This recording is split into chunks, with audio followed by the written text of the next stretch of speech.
ಆತ್ಮೀಯ ಸ್ಪರ್ಧಾರ್ಥಿಗಳೇ, ತಮ್ಮೆಲ್ಲರಿಗೂ ಆತ್ಮೀಯವಾದ ಸ್ವಾಗತ. MG ಫ್ರೆಂಡ್ಸ್ ಅಕಾಡೆಮಿ ನಿಮ್ಮ ಹಂಬಲಕ್ಕೆ ನಮ್ಮ ಬೆಂಬಲ ಯಾವತ್ತೂ ಇದ್ದೇ ಇರುತ್ತದೆ. ಮನೋದರ್ಶನ ಕೋರ್ಸಿನಲ್ಲಿ ವಿಡಿಯೋ ಸಂಖ್ಯೆ 45 ನಾವಿವತ್ತು ಅಭ್ಯಾಸ ಮಾಡ್ತಾ ಹೋಗೋಣ. ಈ ಒಂದು ವಿಡಿಯೋದಲ್ಲಿ ಮುಖ್ಯವಾಗಿರ್ತಕ್ಕಂಥ ವಿಚಾರಗಳನ್ನು ಚರ್ಚೆ ಮಾಡಬೇಕು. ಆ ವಿಚಾರಗಳು ಏನು ಅನ್ನೋದನ್ನು ಈ ಒಂದು ಅಧ್ಯಾಯದ ಅಡಿಯಲ್ಲಿ ನೋಡ್ತಾ ಹೋಗೋಣ. ವಿಡಿಯೋ ಸಂಖ್ಯೆ 45 ಮನೋದರ್ಶನ. ಓಕೆ, ಈ ಒಂದು ಅಧ್ಯಾಯದಲ್ಲಿ ನಾವು ಬುದ್ಧಿಶಕ್ತಿಗೆ ಸಂಬಂಧಪಟ್ಟಂತಹ ಅಭ್ಯಾಸವನ್ನು ಮಾಡ್ತಾ ಇದ್ವಿ. ಬುದ್ಧಿಶಕ್ತಿ ಪರೀಕ್ಷೆಗಳು, ಅವುಗಳ ವಿಧಗಳು, ಅವುಗಳ ಪ್ರಕಾರಗಳು ಇವೆಲ್ಲವನ್ನು ನೋಡ್ತಾ ಬಂದಿದ್ದೀವಿ. ಆ ಬುದ್ಧಿಶಕ್ತಿ ಪರೀಕ್ಷೆಗಳಲ್ಲಿ ಮುಖ್ಯವಾಗಿ ಇನ್ನೊಂದು ಬುದ್ಧಿಶಕ್ತಿಯ ವಿಧ ಇದೆ, ಅದು ಸಂವೇಗಾತ್ಮಕ ಬುದ್ಧಿಶಕ್ತಿ ಅಂತಕ್ಕಂಥ ವಿಧ. ಸಂವೇಗಾತ್ಮಕ ಬುದ್ಧಿಶಕ್ತಿಯನ್ನು ಎಮೋಷ್ನಲ್ ಇಂಟೆಲಿಜೆನ್ಸ್ ಅಂತ ಕರೀತಾರೆ, EQ ಅಂತ ಕರೀತಾರೆ. ಏನಿದು EQ, ಏನಿದು ಸಂವೇಗಾತ್ಮಕ ಬುದ್ಧಿಶಕ್ತಿ ಅನ್ನುವ ವಿಚಾರವನ್ನು ಸಂಪೂರ್ಣವಾಗಿ ಅರ್ಥ ಮಾಡ್ಕೊಳ್ತಕ್ಕಂಥ ಒಂದು ವಿಶೇಷವಾದ ಅಧ್ಯಾಯ ಇದು. ಸಂವೇಗಾತ್ಮಕ ಬುದ್ಧಿಶಕ್ತಿ, ಎಮೋಷ್ನಲ್ ಇಂಟೆಲಿಜೆನ್ಸ್. ನಾವು ಇಷ್ಟೊತ್ತಿನವರೆಗೂ ಅಥವಾ ಇಂದಿನ ತರಗತಿಗಳಲ್ಲಿ ಓದಿರ್ತಕ್ಕಂಥದ್ದು IQ. It is IQ, but it is EQ, emotional quotient ಅಥವಾ ಇಂಟೆಲಿಜೆನ್ಸ್ ಅಂತ ಕರೀತಾರೆ. ಓಕೆ, ಏನಿದು ಅರ್ಥ ನೋಡ್ತಾ ಬರೋಣ. ಓಕೆ ನೋಡಿ, ತನ್ನ ಮತ್ತು ಇತರರ ಭಾವನೆಗಳನ್ನು ಅಥವಾ ಸಂವೇಗಗಳನ್ನು ಗುರುತಿಸುವ, ಅರ್ಥ ಮಾಡಿಕೊಳ್ಳುವ, ನಿರ್ವಹಿಸುವ ಮತ್ತು ಸೂಕ್ತವಾಗಿ ಬಳಸುವ ಸಾಮರ್ಥ್ಯವನ್ನು ಸಂವೇಗಾತ್ಮಕ ಬುದ್ಧಿಶಕ್ತಿ ಅಂತ ಕರಿತೇವೆ. ನಿಮಗೆ ಸಿಂಪಲ್ ಅರ್ಥದಲ್ಲಿ ಹೇಳಬೇಕಂದ್ರೆ 6ನೇ ತರಗತಿಯ ಒಂದು ಇಂಗ್ಲೀಷ್ ಪಠ್ಯದಲ್ಲಿ ಒಂದು ಪದ್ಯ ಇದೆ. ಒಂದು ಪದ್ಯ ಅಂದರೆ ಒಬ್ಬ ವ್ಯಕ್ತಿಗೆ ಆರಾಮಿರೋದಿಲ್ಲ, ಅಂದರೆ ಆತನಿಗೆ ದೈಹಿಕವಾಗಿ ಅನಾರೋಗ್ಯ ಆಗಿರ್ತದೆ. ಆ ವ್ಯಕ್ತಿ ಕಾಮನ್ನಾಗಿ ಏನು ಮಾಡಿರ್ತಾನೆ, ಒಬ್ಬ ವ್ಯಕ್ತಿ ದಾರಿಯಲ್ಲಿ ನಡೀತಾ ಹೋಗ್ತಾ ಇರ್ತಾನೆ. ಒಬ್ಬ ವ್ಯಕ್ತಿಗೆ ದೈಹಿಕವಾಗಿ ಆರಾಮಿಲ್ಲ, ಪಕ್ಕದಲ್ಲಿ ಕೂತ್ಕೊಂಡಿದ್ದಾನೆ. ಒಬ್ಬ ವ್ಯಕ್ತಿ ಏನು ಮಾಡ್ತಾನೆ, ಬಂದು ಇಲ್ಲ ನಿನಗೆ ಆರಾಮಿಲ್ವಾ, ಅದಕ್ಕಾಗಿ ನೀನೇನು ಮಾಡು, ಬಂಗಾರದ ಕಾಯಿನ್ಗಳನ್ನು ತೆಗೆದುಕೋ, ಇದನ್ನು ತೆಗೆದುಕೊಂಡು ನೀನು ಆರಾಮ ಮಾಡ್ಕೋ ಅಂತ ಒಬ್ಬ ಕೊಟ್ಟು ಹೋಗ್ತಾನೆ. ಮತ್ತೊಬ್ಬ ವ್ಯಕ್ತಿ ಅದೇ ದಾರಿಯಲ್ಲಿ ನಡೀತಾ ಬರ್ತಾ ಇರ್ತಾನೆ, ಆತನ ನೋಡ್ತಾನೆ, ಆತನ ಜೊತೆಗೆ ಇರ್ತಾನೆ, ಆತನಿಗೆ ಉಪಚಾರ ಮಾಡ್ತಾನೆ, ಆತನಿಗೆ ಆಸ್ಪತ್ರೆಗೆ ಕರೆದುಕೊಂಡು ಹೋಗ್ತಾನೆ. ಅವೆಲ್ಲವನ್ನು ಮಾಡಿ ಆತ ತೆರಳ್ತಾನೆ. ಈ ವ್ಯಕ್ತಿಗೆ ಒಂದು ಪ್ರಶ್ನೆ, ಈ ಇಬ್ಬರು ವ್ಯಕ್ತಿಗಳಲ್ಲಿ ಯಾರು ಶ್ರೇಷ್ಠ, ಯಾರು ಅತ್ಯಂತ ಉಪಯುಕ್ತ? ಈತ ಅತಿ ಹೆಚ್ಚು ಬೆಲೆ ಬಾಳುವ ಬಂಗಾರದ ಚಿನ್ನದ ನಾಣ್ಯಗಳನ್ನು ಕೊಟ್ಟ, ಆತ ಏನು ಕೊಟ್ಟ? ಆ ಉಪಚಾರವನ್ನು ಕೊಟ್ಟ, ಸ್ನೇಹವನ್ನು ಕೊಟ್ಟ, ಸೌಹಾರ್ದತೆಯನ್ನು ಕೊಟ್ಟ, ಸಹೋದರತ್ವವನ್ನು ಕೊಟ್ಟ, ವಾತ್ಸಲ್ಯವನ್ನು ಕೊಟ್ಟ, ಪ್ರೀತಿಯನ್ನು ಕೊಟ್ಟ, ಪ್ರೇಮವನ್ನು ಕೊಟ್ಟ. ಇಲ್ಲಿ ಯಾರು ಶ್ರೇಷ್ಠ ಅನ್ನೋದು ಆತನಿಗೆ ದೊಡ್ಡ ಗಂಭೀರ ಪ್ರಶ್ನೆ. ಅದಕ್ಕಾಗಿ ಕೊನೆಗೆ ಆ ಪದ್ಯದಲ್ಲಿ ಕನ್ಕ್ಲೂಷನ್ ಏನು ಬರುತ್ತೆ ಅಂದರೆ, ನಾನು ಒಂದಲ್ಲ ಒಂದು ದಿನ ಆ ಬಂಗಾರದ ನಾಣ್ಯಗಳನ್ನು ಸಂಪಾದಿಸಿ ಈ ಮೊದಲು ಬಂದಿರತಕ್ಕಂಥ ವ್ಯಕ್ತಿಗೆ ಹೊಳ್ಳಿ ಕೊಡಬಹುದು, ಬಟ್ ಎರಡನೇ ಬಾರಿ ಬಂದು ಮಾಡಿರ್ತಕ್ಕಂಥ ಉಪಚಾರ ಮಾಡಿರ್ತಕ್ಕಂಥ ವ್ಯಕ್ತಿಗೆ ನಾನು ಮರಳಿ ಏನು ಕೊಡಬೇಕು? ಅದಕ್ಕಾಗಿಯೇ ಈ ಬಂಗಾರದ ನಾಣ್ಯಗಳು ಕೊಟ್ಟಿದ್ದಕ್ಕಿಂತಲೂ ಶ್ರೇಷ್ಠ ಯಾವುದು ಅಂದರೆ ಆ ಸ್ನೇಹಪರತೆ, ಆ ಪ್ರೇಮ, ಆ ಪ್ರೀತಿ, ಆ ಸೌಹಾರ್ದತೆ, ಆ ಸಹೋದರತ್ವ, ಆ ವಾತ್ಸಲ್ಯ, ಆ ಮಮತೆ, ಇವೆಲ್ಲವನ್ನು ಕೊಟ್ಟಿರ್ತಕ್ಕಂಥವನೇ ನಿಜವಾದ ಶ್ರೇಷ್ಠ ವ್ಯಕ್ತಿ ಅನ್ನೋದು ಕೊನೆಗೆ ಆ ಒಂದು ದಾರಿಯಲ್ಲಿ ಆರಾಮಿಲ್ಲದೆ ಕೂತಿರ್ತಕ್ಕಂಥ ವ್ಯಕ್ತಿಗೆ ಅನಿಸುತ್ತೆ. That is EQ, emotional quotient. Empathy, sympathy, empathy ಅಂತ 2 ಪದಗಳಿದ್ದಾವೆ. ಆ ಪದಗಳನ್ನು ಕೂಡ ನಾವಿಲ್ಲಿ ಅರ್ಥ ಮಾಡ್ಕೊಳ್ಬೇಕು. What is sympathy? ನೋಡಿ, SYMPATHY sympathy, EMPTHY empathy. Empathy and sympathy 2 ಪದಗಳು. ದಂಪತಿ ಅಂತ ಒಂದು ಪದ ಇದೆ, ಆ ಪದ ಇಲ್ಲಿ ಬರಲ್ಲ, ಅದನ್ನು ತಲೆ ಕೆಡಿಸ್ಕೊಳ್ಬೇಡಿ. Okay, sympathy. What is sympathy? Sympathy ಅಂದರೆ ನೀವು ದಾರಿಯಲ್ಲಿ ಹೊರಟಿದ್ದೀರಾ, ಯಾರೋ ಒಬ್ಬ ಹುಡುಗ, ಯಾರೋ ಒಬ್ಬ ವಯಸ್ಸಾದ ಅಜ್ಜ ಅಥವಾ ಯಾರೋ ಒಬ್ಬ ವಯಸ್ಕರು ಅಜ್ಜಿ ಯಾರೋ ಇದ್ದರು, ಅವರು ಬಿದ್ದುಬಿಟ್ರು, ಎಡವಿ ಅಂದರೆ ಕಲ್ಲಿಗೆ ಕಾಲು ಎಡವಿ ಬಿದ್ದುಬಿಟ್ರು ಅಂತ ಅಂದ್ಕೊಳ್ಳಿ. ಆಗ ಅಯ್ಯೋ ಹೀಗೆ ಬೀಳಬಾರ್ದಾಗಿತ್ತು, ಹೀಗಾಗಬಾರ್ದಾಗಿತ್ತು ಅಂತ ಅಂತೀವಲ್ಲ, ಸ್ವಲ್ಪ ನೋವು ಪಟ್ಟು ಹಾಗೆ ಮಾಡ್ತೀವಲ್ಲ ನಾವು ಕೂಡ. That is sympathy. ಆ ಸಿಂಪತಿ ಅಷ್ಟು ಮಾಡಿ ನಾವು ಮುಂದೆ ಹೊರಟು ಬಿಡ್ತೀವಿ, ಅಷ್ಟೇ ಆಗಿಬಿಡುತ್ತೆ, ಮುಕ್ತಾಯ ಅಲ್ಲಿಗೆ. ಬಟ್ ಇನ್ನೊಂದು ತರಹದ ವ್ಯಕ್ತಿತ್ವ ಇದೆ, ಅದನ್ನು ನೋಡಿ ಬೇಗ ಅಲ್ಲಿ ಓಡಿ ಹೋಗಿ ಅವರನ್ನು ಸುಧಾರಿಸಿ ಮತ್ತೆ ಅವ್ರನ್ನ ಹಾಸ್ಪಿಟ್ಲಿಗೆ ಕರೆದುಕೊಂಡು ಹೋಗು, ಅವರು ಸುಧಾರಣೆ ಆಗೋವರೆಗೂ, ಅಂದರೆ ಅವ್ರನ್ನ ಒಂದು ನೆಲೆಗೆ ಹಚ್ಚೋವರೆಗೂ ಅವ್ರು ಬಿಡಲ್ಲ. That is empathy. ನೋಡಿ, ಸಹಾನುಭೂತಿ, ಅನುಭೂತಿ, ಸಹಾನುಭೂತಿ ಅಂತ ಬರ್ತವೆ. ಓಕೆ, ಈ ರೀತಿಯಾಗಿ ಒಂದು ವಿಶಿಷ್ಟವಾಗಿರ್ತಕ್ಕಂಥ 2 ಅಂಶಗಳಿದ್ದಾವೆ. ಎರಡೂ ಒಂದೇ ವ್ಯಕ್ತಿತ್ವದಲ್ಲಿರ್ತವೆ. ನಾವು ಎಂಪತಿ ಅತ್ಯಂತ ಮುಖ್ಯವಾದದ್ದು. ಸಿಂಪತಿ ಎಲ್ಲರೂ ತೋರಿಸ್ಬೋದು, but empathy is the main important. Okay, ಅದಕ್ಕಾಗಿ ಎಮೋಷ್ನಲ್ ಇಂಟೆಲಿಜೆನ್ಸ್ ಅನ್ನೋದು ಎಂಪತಿಗೆ ಸಂಬಂಧಪಟ್ಟ ವಿಚಾರ ಅನ್ನೋದನ್ನು ಅರ್ಥ ಮಾಡ್ಕೊಳ್ಳಿ. ಇಲ್ಲೇನಿದೆ ಅದರ ಅರ್ಥ ಈಗ ನೋಡಿ ನಮಗೆ ಅರ್ಥ ಆಗ್ತಾ ಹೋಗುತ್ತೆ. ಏನು ಅರ್ಥವನ್ನು ಕೊಟ್ಟಿದ್ದಾರೆ ಅವರು ಅಂದರೆ ನೋಡಿ, ತನ್ನ ಮತ್ತು ಇತರರ ಭಾವನೆಗಳನ್ನು ಸಂವೇಗಗಳನ್ನು ಗುರುತಿಸುವುದು. ಇವ್ರಿಗೆ ಏನಾಗ್ತಾ ಇದೆ, ಏನು ಸಮಸ್ಯೆ ಇದೆ, ಗುರುತಿಸೋದು, ಅರ್ಥ ಮಾಡಿಕೊಳ್ಳುವ, ನಿರ್ವಹಿಸುವ, ಸೂಕ್ತವಾಗಿ ಬಳಸುವ ಸಾಮರ್ಥ್ಯವೇ ಸಂವೇಗಾತ್ಮಕ ಬುದ್ಧಿಶಕ್ತಿ ಅನಿಸ್ಕೊಳ್ಳುತ್ತೆ. ಸರಳ ಮಾತಿನಲ್ಲಿ ಹೇಳಬೇಕಂದ್ರೆ IQ, ಈಗ ನೀವು ಅಭ್ಯಾಸ ಮಾಡ್ತಿರಲ್ಲ, IQ ಬೇಕು. ಅದಕ್ಕೆ IQ ನಿಮ್ಮನ್ನು ಚೆನ್ನಾಗಿ ಯಾವುದೋ ಒಂದು ಉದ್ಯೋಗಕ್ಕೆ, ನೌಕರಿಗೆ ಸೇರಿಸುತ್ತೆ. ಬಟ್ EQ ನಿಮ್ಮನ್ನು ಮೇಲಕ್ಕೆ ಕರೆದೊಯ್ಯುತ್ತದೆ. ನೋಡಿ ಎಷ್ಟು ವ್ಯತ್ಯಾಸ ಇದೆ. IQ ನೀವು ಬೇಕಾದಂಥ ಹುದ್ದೆಯನ್ನು ಪಡೆಯೋ ಹಾಗೆ ಮಾಡಲಿಕ್ಕೆ ಸಾಧ್ಯ, ಪಡೆಯೋ ಹಾಗೆ ಮಾಡುತ್ತೆ ಕೂಡ. ಬಟ್ EQ ಇದೆಯಲ್ಲ, ಅದೇನು ಮಾಡುತ್ತೆ EQ ಅಂದರೆ ನಿಮ್ಮನ್ನು ಆ ಉದ್ಯೋಗದಲ್ಲಿ ಎಲ್ಲರಿಗಿಂತಲೂ ಶ್ರೇಷ್ಠ, ಇತರರಿಗಿಂತಲೂ ಗ್ರೇಟ್ ಅನ್ನುವಂಥ ಒಂದು ಸಿಂಬಾಲನ್ನು ನಿಮ್ಮಿಂದ ತೋರಿಸುತ್ತೆ. ಆ ರೀತಿ ಒಂದು ವೈಬ್ಸನ್ನು ನಿಮ್ಮಿಂದ ಎಮಿಟ್ ಮಾಡಿಸುತ್ತೆ ಅನ್ನೋದು ಮುಖ್ಯ. EQ is something different than IQ. Okay, ಅಂದರೆ ಈಗ ಒಂದು ಉದಾಹರಣೆ ಹೇಳಬೇಕಾದ್ರೆ, ನೀವು ದಾರಿಯಲ್ಲಿ ಹೊರಟಿರುವಾಗ ಒಂದು ಮುಳ್ಳು ಬಿದ್ದಿದೆ ಅಂತ ಅಂದ್ಕೊಳ್ಳಿ. ಮುಳ್ಳು ಬಿದ್ದಿದೆ ಅಂದಾಗ ಭಾಳ ಜನ ಏನು ಮಾಡ್ತೀವಿ, ನನಗೇನು ಸಂಬಂಧ, ಈ ಕಡೆ ಸೈಡ್ ಹಾಯ್ದು ಹೋಗಿಬಿಡೋದು ಅಷ್ಟೇ, ಹಾಗೆ ವಿಚಾರ ಮಾಡ್ತೀವಿ. ಬಟ್ ಇನ್ನೂ ಕೆಲವೊಬ್ರು ಏನು ಮಾಡ್ತಾರೆ, ಅವರೆಲ್ಲ ಬುದ್ಧಿವಂತರು. ದಾರಿಯಲ್ಲಿ ಮುಳ್ಳು ಬಿದ್ದಿದೆ, ಅದರ ನಡೆದು ಹೋಗುವಾಗ ನನಗೆ ಅದು ಮುಳ್ಳು ಚುಚ್ಚದೇ ಇರುವ ಹಾಗೆ ನಾನು ದಾರಿಯನ್ನು ದಾಟಿ ಹೋಗಬೇಕು ಅನ್ನುವಂಥವರೆಲ್ಲರೂ ಯಾರು ಅಂದರೆ ಬುದ್ಧಿವಂತರಾದರು.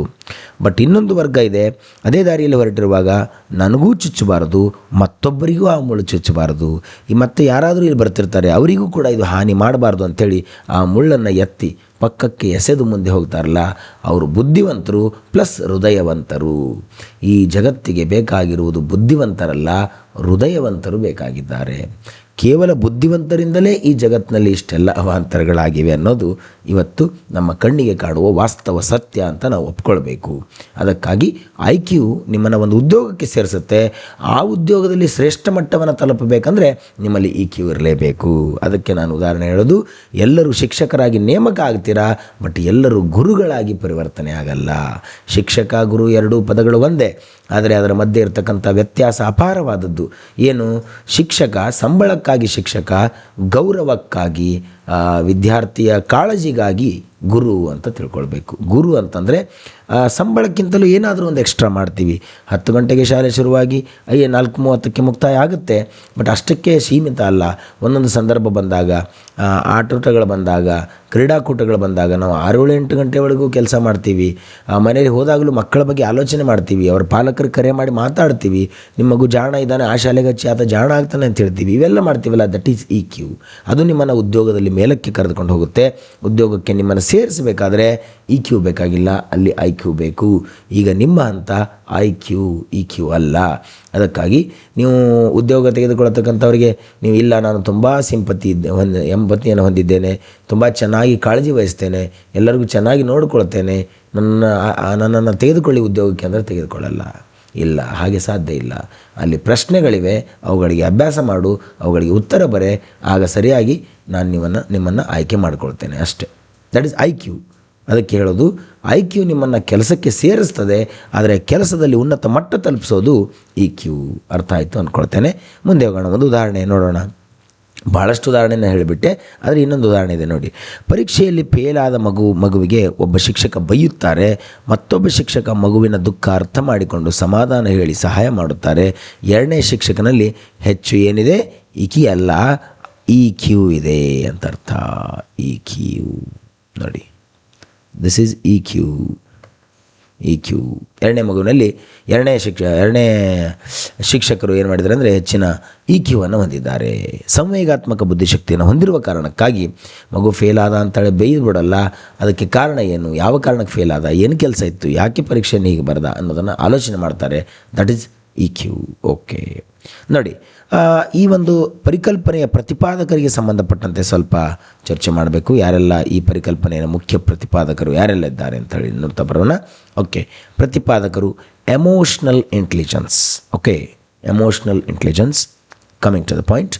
ಪ್ರತಿಪಾದಕರು ಮುಖ್ಯವಾಗಿ ನಾವು EQ ಅಂದ ತಕ್ಷಣ ನೆನಪಾಗತಕ್ಕಂಥ ಒಬ್ಬ ವ್ಯಕ್ತಿ ಅಂದರೆ ನಮಗೆ ಡ್ಯಾನಿಯಲ್ ಗೋಲ್ಮನ್ ಅನ್ನುವಂಥ ವ್ಯಕ್ತಿ. ಇವರು ಡ್ಯಾನಿಯಲ್ ಗೋಲ್ಮನ್ 1995ರಲ್ಲಿ ಎಮೋಷ್ನಲ್ ಇಂಟೆಲಿಜೆನ್ಸ್ ಅನ್ನುವಂಥ ಒಂದು ಪುಸ್ತಕವನ್ನು ಬರೆದು ಜನಪ್ರಿಯಗೊಳಿಸಿದವರು. ಇದರಲ್ಲಿ ಮೂಲವಾಗಿರ್ತಕ್ಕಂಥ 5 ಸಾಮರ್ಥ್ಯಗಳ ಮಾದರಿಯನ್ನು ನೀಡಿದವರು ಇವರು. 5 ಮೂಲ ಸಾಮರ್ಥ್ಯಗಳ ಮಾದರಿ, ಇಲ್ಲಿ ನಾವು ಚರ್ಚೆ ಮಾಡೋಣ ಅವುಗಳನ್ನು. 5 ಮೂಲ ಸಾಮರ್ಥ್ಯಗಳ ಮಾದರಿ ಕೊಟ್ಟವರು ಯಾರು ನಮಗೆ ಈ ಒಂದು ಎಮೋಷ್ನಲ್ ಇಂಟೆಲಿಜೆನ್ಸ್ಗೆ ಸಂಬಂಧಪಟ್ಟಂತೆ ಅಥವಾ ಸಂವೇಗಾತ್ಮಕ ಬುದ್ಧಿಶಕ್ತಿಗೆ ಸಂಬಂಧಪಟ್ಟಂತೆ ಅಂದರೆ ದಟ್ ಈಸ್ ಡ್ಯಾನಿಯಲ್ ಗೋಲ್ಮನ್. ಅದಕ್ಕಿಂತಲೂ ಪೂರ್ವದಲ್ಲಿ 1990ರಲ್ಲಿ ಎಮೋಷ್ನಲ್ ಇಂಟೆಲಿಜೆನ್ಸ್ ಎಂಬ ಪದವನ್ನು ಮೊದಲ ಬಾರಿಗೆ ಬಳಸಿ 4 ಅಂಶಗಳ ಮಾದರಿಯನ್ನು ಕೊಟ್ಟವರು ಪೀಟರ್ ಸಾಲೋವೈ ಮತ್ತು ಜಾನ್ ಮೇಯರ್ ಅಂತಕ್ಕಂಥ ಇಬ್ಬರು ವ್ಯಕ್ತಿಗಳು. ಪೀಟರ್ ಸಾಲೋವೈ ಮತ್ತು ಜಾನ್ ಮೇಯರ್ ಈ ಇಬ್ಬರು ವ್ಯಕ್ತಿಗಳು ಮನೋವಿಜ್ಞಾನಿಗಳು 1990ರಲ್ಲಿ ಎಮೋಷ್ನಲ್ ಇಂಟೆಲಿಜೆನ್ಸ್ ಅನ್ನುವಂಥ ಪದವನ್ನು ಮೊದಲಿಗೆ ಬಳಕೆ ಮಾಡಿರ್ತಕ್ಕಂಥ ವ್ಯಕ್ತಿಗಳಾಗಿದ್ದಾರೆ. ಅದೇ ರೀತಿಯಾಗಿ 1997ರಲ್ಲಿ ರೆವಿನ್ ಬಾರ್ ಆನ್ ಅಂತಕ್ಕಂಥ ವ್ಯಕ್ತಿ EQI ಎಮೋಷ್ನಲ್ ಇಂಟೆಲಿಜೆನ್ಸ್ ಇನ್ವೆಂಟ್ರಿ ಮಾಪನ ಸಾಧನವನ್ನು ಕಂಡುಹಿಡಿದರು. ಮಾಪನ ಮಾಡಲಿಕ್ಕೆ ಒಂದು ಸಾಧನವನ್ನು ಕಂಡುಹಿಡಿದಿರ್ತಕ್ಕಂಥವ್ರು ಬಾರ್ ಆನ್ ರವರು. ಈ 3-4 ವ್ಯಕ್ತಿಗಳ ಪ್ರಮುಖ ಕೊಡುಗೆಗಳಿಂದ ಏನಾಗಿದೆ ಅಂದರೆ ಈ ಒಂದು ಸಂವೇಗಾತ್ಮಕ ಬುದ್ಧಿಶಕ್ತಿ ಅನ್ನುವಂಥ ಒಂದು ಕಾನ್ಸೆಪ್ಟ್ ಡೆವಲಪ್ಮೆಂಟ್ ಆಗಿ ಇವತ್ತು ಜಗತ್ತಿನಲ್ಲಿ ಅದರ ಕುರಿತಾಗಿ ನೀವೆಲ್ಲ ಚರ್ಚೆ ಮಾಡಿ ಅಭ್ಯಾಸ ಮಾಡುವ ಹಾಗೆ ಆಗಿದೆ. The most important concept emotional intelligence, ಸಂವೇಗಾತ್ಮಕ ಬುದ್ಧಿಶಕ್ತಿ. ಈ ಒಂದು ಅಧ್ಯಾಯದಲ್ಲಿ ಮುಖ್ಯವಾಗಿ ಎಮೋಷ್ನಲ್ ಇಂಟೆಲಿಜೆನ್ಸ್ನಲ್ಲಿ ಪ್ರಮುಖವಾಗಿ ಪೀಟರ್ ಸಾಲೋವೈ ಮತ್ತು ಜಾನ್ ಮೇಯರ್ ಅವರು ಬಳಸಿರ್ತಕ್ಕಂಥ ಈ 4 ಅಂಶಗಳ ಮಾದರಿಯನ್ನು ಮತ್ತು ಡ್ಯಾನಿಯಲ್ ಗೋಲ್ಮನ್ ರವರ 5 ಅಂಶಗಳ ಮಾದರಿಯನ್ನು ಈ 2 ಕಾನ್ಸೆಪ್ಟ್ಗಳನ್ನು ಈಗ ಅರ್ಥ ಮಾಡ್ಕೊಳ್ತಾ ನಾವು ಸಾಗಬೇಕಾಗಿರೋದು ಈ ಅಧ್ಯಾಯದ ಮುಖ್ಯ ಅಂಶ. ಓಕೆ, ಬನ್ನಿ ನೋಡೋಣ. ಸ್ವಲ್ಪ ವ್ಯಾಖ್ಯಾನಗಳನ್ನು ನೋಡೋಣ ಈ ಅಧ್ಯಾಯಕ್ಕೆ ಸಂಬಂಧಪಟ್ಟಂತೆ. ಡೆಫಿನಿಷನ್ಸ್ ನೋಡಿ, ವ್ಯಾಖ್ಯಾನಗಳು. ಸಾಲೋವೈ ಮತ್ತು ಮೇಯರ್, ಪೀಟರ್ ಸಾಲೋವೈ ಮತ್ತು ಮೇಯರ್ ಇವರಿಬ್ಬರು ಏನು ಹೇಳ್ತಾರೆ ಡೆಫಿನಿಷನ್ಸ್ ನೋಡಿ. ಸ್ವಂತ ಮತ್ತು ಇತರರ ಭಾವನೆಗಳನ್ನು ಗಮನಿಸುವ, ಭಾವನೆಗಳ ನಡುವೆ ಭೇದ ಮಾಡುವ ಮತ್ತು ಈ ಮಾಹಿತಿಯನ್ನು ತನ್ನ ಚಿಂತನೆ ಮತ್ತು ವರ್ತನೆ ನಿರ್ದೇಶಿಸಲು ಬಳಸುವ ಸಾಮರ್ಥ್ಯವನ್ನು ನಾವು ಸಂವೇಗಾತ್ಮಕ ಬುದ್ಧಿಶಕ್ತಿ ಅಂತ ಕರಿತೇವೆ. ನೋಡಿ ಏನು ಹೇಳ್ತಾರೆ, ಸ್ವಂತ ಮತ್ತು ಇತರರ ಭಾವನೆಗಳನ್ನು ಗಮನಿಸಬೇಕು, ಆ ಭಾವನೆಗಳ ನಡುವೆ ಭೇದವನ್ನು ಕಂಡುಹಿಡಿಯಬೇಕು, ಈ ಮಾಹಿತಿ ತನಗೆ ಗೊತ್ತಾಗಿದೆಯಲ್ಲ ಈ ಮಾಹಿತಿಯನ್ನು ತನ್ನ ಚಿಂತನೆ ಮತ್ತು ವರ್ತನೆ ನಿರ್ದೇಶಿಸಲು ಬಳಕೆ ಮಾಡ್ಕೋಬೇಕು. ಸಮಯ ಏನಿದೆ, ಸಂದರ್ಭ ಏನಿದೆ, ನಾನು ಎಲ್ಲಿ ಮಾತಾಡಬೇಕು, ಎಲ್ಲಿ ಮಾತಾಡಬಾರ್ದು, ಏನಾಗಬೇಕು, ಇವೆಲ್ಲ ವಿಚಾರಗಳು ಅದನ್ನು ಬರಬೇಕು. That is EQ. ಓಕೆ ನೋಡಿ, ಗೋಲ್ಮನ್ ರವರು ಹೇಳ್ತಾರೆ, ಡ್ಯಾನಿಯಲ್ ಗೋಲ್ಮನ್ ತನ್ನ ಭಾವನೆಗಳನ್ನು ಮತ್ತು ಇತರರ ಭಾವನೆಗಳನ್ನು ಅರಿತು ಪ್ರೇರಣೆ ಪಡೆದು ತನ್ನಲ್ಲಿ ಮತ್ತು ಸಂಬಂಧಗಳಲ್ಲಿ ಭಾವನೆಗಳನ್ನು ಸಮರ್ಥವಾಗಿ ನಿರ್ವಹಿಸುವ ಸಾಮರ್ಥ್ಯ. ನೋಡಿ, ತನ್ನ ಭಾವನೆಗಳನ್ನು ಅರ್ಥ ಮಾಡ್ಕೊಳ್ಬೇಕು, ಇತರರ ಭಾವನೆಗಳನ್ನು ಅರ್ಥ ಮಾಡ್ಕೊಳ್ಬೇಕು, ಅರ್ಥ ಮಾಡಿಕೊಂಡು ಪ್ರೇರಣೆಯನ್ನು ಪಡೆದುಕೊಂಡು ಏನು ಮಾಡಬೇಕು, ತನ್ನಲ್ಲಿ ಮತ್ತು ತನ್ನ ಸಂಬಂಧಗಳಲ್ಲಿ ಭಾವನೆಗಳನ್ನು ಸಮರ್ಥವಾಗಿ ನಿರ್ವಹಣೆ ಮಾಡ್ತಕ್ಕಂಥ ವ್ಯಕ್ತಿಗಳನ್ನು ನಾವು ಸಂವೇಗಾತ್ಮಕ ಬುದ್ಧಿವಂತರು ಅಂತ ಕರಿತೇವೆ. ಅದನ್ನು ಡ್ಯಾನಿಯಲ್ ಗೋಲ್ಮನ್ ರವರು ಹೇಳಿದ್ದಾರೆ, ಮತ್ತು ಸಾಲೋವೈ ಮತ್ತು ಮೇಯರ್ ಅವರು ಹೇಳಿದ್ದಾರೆ. ಇಷ್ಟು ಅರ್ಥ ಮಾಡ್ಕೊಳ್ಬೇಕು ವ್ಯಾಖ್ಯಾನಗಳಿಗೆ ಸಂಬಂಧಪಟ್ಟಂಥ ವಿಚಾರದಲ್ಲಿ. ಮುಂದೆ ಮೇಯರ್ ಮತ್ತು ಸಾಲೋವೈರವರ 4 ಪ್ರಮುಖ ಅಂಶಗಳನ್ನು ನಾನು ಹೇಳ್ತೇನೆ ಅಂತ ಹೇಳಿದೆ. ಆ 4 ಅಂಶಗಳನ್ನು ಇಲ್ಲಿ ನಾವು ನೋಡಿಬಿಡೋಣ. ಮುಂದೆ ಡ್ಯಾನಿಯಲ್ ಗೋಲ್ಮನ್ ರವರ 5 ಪ್ರಮುಖ ಅಂಶಗಳನ್ನು ನೋಡ್ತಾ ಬರೋಣ. ಓಕೆ, 4 ಅಂಶಗಳು ಏನು ನೋಡಿ ಸರ್, ಏನಿದೆ? ಓಕೆ, ಮೇಯರ್ ಮತ್ತು ಸಾಲೋವೈರವರ 4 ಪ್ರಮುಖ ಅಂಶಗಳು. ಓಕೆ ನೋಡಿ, ಮೊದಲನೇ ಅಂಶ ಸಂವೇಗಗಳನ್ನು ಗುರುತಿಸುವಿಕೆ, ಪರ್ಸೀವಿಂಗ್ ಎಮೋಷನ್ಸ್. ನೋಡಿ, ನಾವು ಈ ಸಮಾಜದಲ್ಲಿ ಯಶಸ್ವಿ ವ್ಯಕ್ತಿಯಾಗಬೇಕು, ಉತ್ತಮ ನಾಯಕನಾಗಬೇಕು, ಉತ್ತಮ ಶಿಕ್ಷಕನಾಗಬೇಕು, ಒಳ್ಳೆಯ ವ್ಯಕ್ತಿತ್ವವನ್ನು ಹೊಂದಬೇಕು ಅಂದರೆ ನಾವು ಯಾರೊಂದಿಗೆ ದೈನಂದಿನ ವ್ಯವಹಾರ ಮಾಡ್ತೇವೆ? ವ್ಯಕ್ತಿಗಳೊಂದಿಗೆ ಮಾಡ್ತೇವೆ. ಅದರಲ್ಲಿ ನಮ್ಮ ಮುಂದಿರ್ತಕ್ಕಂಥ ವ್ಯಕ್ತಿಯ ಭಾವನೆಗಳನ್ನು ಗುರುತಿಸುವ ಸಾಮರ್ಥ್ಯ ನಮಗಿದ್ದಾಗ ಒಳ್ಳೆಯ ವ್ಯಕ್ತಿತ್ವ ಪಡೆಯಲಿಕ್ಕೆ, ಒಳ್ಳೆಯ ವ್ಯಕ್ತಿತ್ವವನ್ನು ಬೆಳೆಸ್ಕೊಳ್ಳಿಕ್ಕೆ ಸಹಾಯ ಆಗುತ್ತೆ. ಅದನ್ನೇ ಸಂವೇಗಗಳನ್ನು ಗುರುತಿಸುವಿಕೆ, ಪರ್ಸೀವಿಂಗ್ ದ ಎಮೋಷನ್ಸ್ ಅಂತ ಕರೀತಾರೆ. ಏನಿದು ಅರ್ಥ? ತನ್ನಲ್ಲಿ ಮತ್ತು ಇತರರಲ್ಲಿ ಇರುವ ಭಾವನೆಗಳನ್ನು ಮುಖಭಾವ, ದೇಹ, ಭಾಷೆ, ಧ್ವನಿ ಇತ್ಯಾದಿಗಳ ಮೂಲಕ ಸರಿಯಾಗಿ ಗ್ರಹಿಸುವ ಸಾಮರ್ಥ್ಯವನ್ನು ಇದು EQನ ಮೂಲ ಹಂತ ಮತ್ತು ಮೊದಲ ಹಂತ ಅಂತ ಕರೀತಾರೆ. ಮೇಯರ್ ಮತ್ತು ಸಾಲೋವೈರ್ ಅವರ ಪ್ರಕಾರ ಮೊಟ್ಟ ಮೊದಲ ಹಂತ ಸಂವೇಗಗಳನ್ನು ಗುರುತಿಸುವಿಕೆ, ಪರ್ಸೀವಿಂಗ್ ದ ಎಮೋಷನ್ಸ್. ತನ್ನಲ್ಲಿ ಮತ್ತು ಇತರರಲ್ಲಿರ್ತಕ್ಕಂಥ ಭಾವನೆಗಳನ್ನು ಹೇಗೆ ಅರ್ಥ ಮಾಡ್ಕೊಳ್ಬೇಕು? ಅವರ ಮುಖಭಾವವನ್ನು ನೋಡಿ, ಅವರ ದೇಹವನ್ನು ನೋಡಿ, ಅವರ ಭಾಷೆಯನ್ನು ನೋಡಿ, ಅವರ ಧ್ವನಿಯನ್ನು ಅರ್ಥ ಮಾಡಿಕೊಂಡು ಅವುಗಳನ್ನು ಗ್ರಹಿಸುವ ಸಾಮರ್ಥ್ಯವನ್ನು EQನ ಮೊದಲ ಹಂತ ಮೇಯರ್ ಮತ್ತು ಸಾಲೋವೈರ್ ಅವರು ಹೇಳ್ತಾರೆ. ಒಂದು ಸೆಕೆಂಡ್.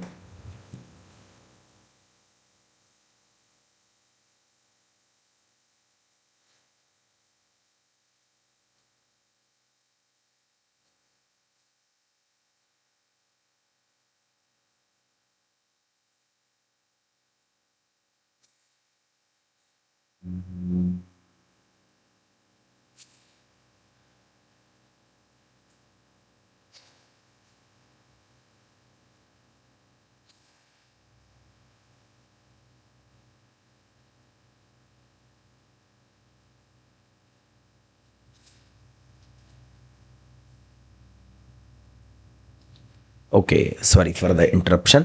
ನೋಡಿ, ಮೊದಲ ಹಂತ ಸಂವೇಗಗಳನ್ನು ಗುರುತಿಸುವಿಕೆ ಆಯಿತು. ಸಂವೇಗಗಳನ್ನು ಗುರುತಿಸಿದ ನಂತರ ಏನಿದ್ದು ಸಂವೇಗಗಳನ್ನು ಗುರುತಿಸುವಿಕೆ, ಅದಕ್ಕೆ ಸಂಬಂಧಪಟ್ಟ ಒಂದು ಉದಾಹರಣೆಯನ್ನು ನೋಡೋಣ.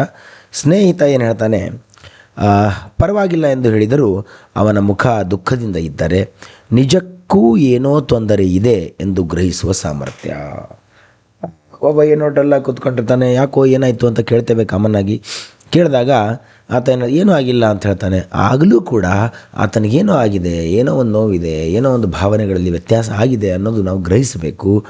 ಮಗು ಅಳದಿದ್ದರೂ ಮಗು ಹೆದರಿದೆ ಎಂದು ಗ್ರಹಿಸಿ ಸಮಾಧಾನ ಪಡಿಸುವ ತಾಯಿ. ಮಗು ಅಳೋದಲ್ಲ, ಆದರೆ ಅದು ಹೆದರಿರುತ್ತೆ. ಆ ಹೆದರಿದೆ ಅನ್ನೋದು ತಾಯಿಗೆ ಅರ್ಥ ಆಗೋದು ಹೇಗೆ ಅಂದರೆ ಸಂವೇಗಗಳನ್ನು ಗುರುತಿಸುವುದರಿಂದ, ಮಗುವಿನ ಸಂವೇಗಗಳನ್ನು ಅರ್ಥ ಮಾಡ್ಕೊಳ್ಳೋದ್ರಿಂದ. ದಿನ ಇರೋ ಹಾಗೆ ಆತ ಅವತ್ತಿರೋದಿಲ್ಲ. ಯಾಕೆ ಇವತ್ತು ನಿನ್ನೆ ಹಾಗಿಲ್ಲ, ಪ್ರತಿದಿನ ಬೇರೆ ಇರ್ತಿದ್ದೀರಿ, ಇವತ್ತ್ಯಾಕೆ ಚೇಂಜ್ ಆಗಿದ್ದೀರಿ ಅಂತ ಹೆಂಡತಿ ಗಂಡನಿಗೆ ಪ್ರಶ್ನೆ ಮಾಡ್ತಾಳೆ. ಅಂದರೆ ಅವಳು ಸಂವೇಗಗಳನ್ನು ಗುರುತಿಸಿದಾಳೆ ಅಂತ ಅರ್ಥ. ಹೀಗೆ ಯಾರೋ ಒಬ್ಬರು ಗಾಬರಿಯಲ್ಲಿರ್ತಾರೆ, ಏನೋ ಒಂದು ಕೆಟ್ಟ ಕೆಲಸ ಮಾಡಿರ್ತಾರೆ, ಮೋಸ ಮಾಡಿರ್ತಾರೆ, ಅವರು ಸಾಮಾನ್ಯವಾಗಿರೋದಿಲ್ಲ, ಡೈಲಿ ಇರೋ ಹಾಗಿರೋದಿಲ್ಲ. ಅವತ್ತು ಅವರ ಹಾವಭಾವಗಳಲ್ಲಿ, ಬದಲಾವಣೆಗಳಲ್ಲಿ, ಭಾಷೆಗಳಲ್ಲಿ, ಧ್ವನಿಯಲ್ಲಿ, ದೇಹದ ಒಂದು ಮುಖಭಾವದಲ್ಲಿ, ಇವೆಲ್ಲದರಲ್ಲಿ ವ್ಯತ್ಯಾಸ ಆಗಿರುತ್ತೆ. ದಟ್ ಈಸ್ ಸಂವೇಗಗಳನ್ನು ಗುರುತಿಸುವಿಕೆ. ಇವತ್ತು ಯಾವುದೋ ಒಂದು ಮಗು ಶಾಲೆಗೆ ಬಂದಿದೆ, ಆ ಶಾಲೆಯಲ್ಲಿ ತರಗತಿಯಲ್ಲಿ ಕೂತ್ಕೊಂಡಿರ್ತಕ್ಕಂಥ ಮಗು, ನಾವು ಪೂರ್ವದಲ್ಲಿ ಏನು ಮಾಡ್ತೇವೆ, ಮಕ್ಕಳಿಗೆ ಇವತ್ತು ನಿನ್ನೆ ಹೋಮ್ವರ್ಕ್ ಮಾಡಿದೆಯಾ ಅಂತ ಕೇಳ್ತೇವೆ. ಆಗ ಒಂದು ಮಗು ತುಂಬ ಮುಖಭಾವವನ್ನು ಚೇಂಜ್ ಮಾಡುತ್ತೆ. ಎಲ್ಲಾದರೂ ಹೊರಗೆ ಹೋಗಬೇಕು, ನನಗೆ ರೆಸ್ಟಿಗೆ ಹೋಗಬೇಕು, ಅಪ್ಪ ಕರಿತಾ ಇದ್ದಾನೆ, ಅಮ್ಮ ಕರಿತಾ ಇದ್ದಾಳೆ. ಯಾಕೆಂದರೆ ಇವತ್ತು ಶಿಕ್ಷಕರು ಅವನಿಗೆ ಶಿಕ್ಷೆ ಕೊಡ್ತಿರ್ತಾರೆ. ಅದನ್ನು ಅರ್ಥ ಮಾಡ್ಕೊಳ್ತಲ್ಲ ಮಗು. ದಟ್ ಈಸ್ ದ ಸಂವೇಗಗಳ ಗುರುತಿಸುವಿಕೆ ಆಫ್ ದ್ಯಾಟ್ ಮಗು. ಹಾಗೆ ಗುರುತಿಸುತ್ತೆ. ಹೀಗೆ ಯಾವ ಮಕ್ಕಳು ಇದನ್ನು ಮಾಡ್ತಾ ಇದ್ದಾರೆ ಅಂತೇಳಿ ಗುರುತಿಸೋದು ಶಿಕ್ಷಕನ ಸಂವೇಗಾತ್ಮಕ ಬುದ್ಧಿಶಕ್ತಿ. ದಿಸ್ ಈಸ್ ದ ಫಸ್ಟ್ ಹಂತ, ಮೊದಲ ಹಂತ. ಓಕೆ, ನೆಕ್ಸ್ಟ್ ಸಂವೇಗಗಳ ಬಳಕೆ ಅಂತ ಬರುತ್ತೆ ಕಾನ್ಸೆಪ್ಟ್. ನೋಡಿ, ಸಂವೇಗಗಳ ಬಳಕೆ, using the emotions. Using emotions ನೋಡಿ ಅರ್ಥ: ಚಿಂತನೆ ಮತ್ತು ಸಮಸ್ಯೆ ಬಿಡಿಸುವಿಕೆಯನ್ನು ಸುಧಾರಿಸಲು ಭಾವನೆಗಳನ್ನು ಸಾಧನವಾಗಿ ಬಳಸುವ ಸಾಮರ್ಥ್ಯ. ಯಾವ ಭಾವನೆ ಯಾವ ಕೆಲಸಕ್ಕೆ ಸಹಕಾರಿ ಎಂದು ತಿಳಿಯುವುದು. ನೋಡಿ, ಚಿಂತನೆ ಮತ್ತು ಸಮಸ್ಯೆಯನ್ನು ಬಿಡಿಸುವಿಕೆಯನ್ನು ಸುಧಾರಣೆ ಮಾಡಬೇಕು, ಭಾವನೆಗಳನ್ನು ಸಾಧನವಾಗಿ ಬಳಕೆ ಮಾಡಬೇಕು. ಯಾವ ಭಾವನೆ ಯಾವ ಕೆಲಸಕ್ಕೆ ಸಹಕಾರಿ ಎಂದು ತಿಳಿಯುವುದು.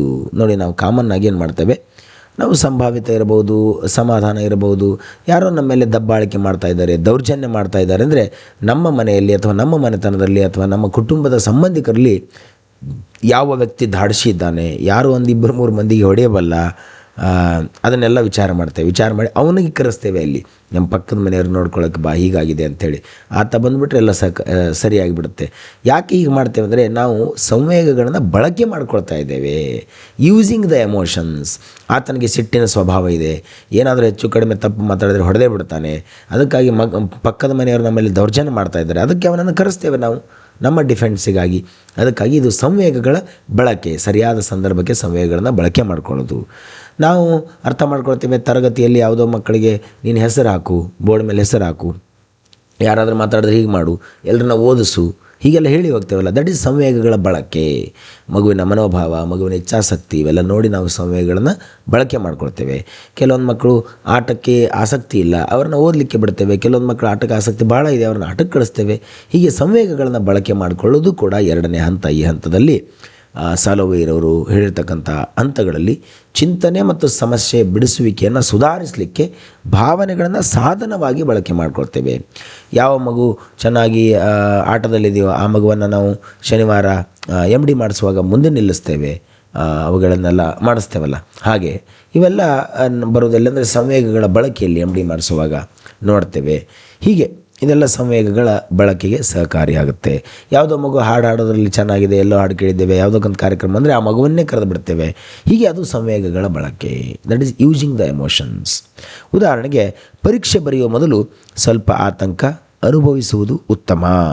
ಇದು ಏಕಾಗ್ರತೆ ಹೆಚ್ಚಿಸುತ್ತದೆ. ಅತಿಯಾದ ಆತಂಕ ಕೆಡುಕು ಎಂದು ತಿಳಿದು ನಿಯಂತ್ರಿಸಿಕೊಳ್ಳುವುದು. ನೀವೇ ನಾಳೆ ಪರೀಕ್ಷೆ ಬರೆಯುವಾಗ ಇಷ್ಟೆಲ್ಲ ಅಭ್ಯಾಸ ಮಾಡ್ತೀರಿ, ಓದ್ತೀರಿ, ಸೈಕಾಲಜಿ ಎಲ್ಲ ಅರ್ಥ ಆಯಿತು, ತುಂಬ ಅಭ್ಯಾಸ ಮಾಡಿದ್ದೇವೆ, ಸಮಾಜ ಅರ್ಥ ಆಯಿತು, ಎಲ್ಲ ಅರ್ಥ ಆಯಿತು, ಪರೀಕ್ಷೆಗೆ ಹೋಗಿದ್ದೇವೆ, ಸ್ವಲ್ಪ ಆತಂಕ ಇದೆ, ಒಳ್ಳೆಯದು. That anxiety is very important. ಅದು ತುಂಬ ಒಳ್ಳೆಯದು.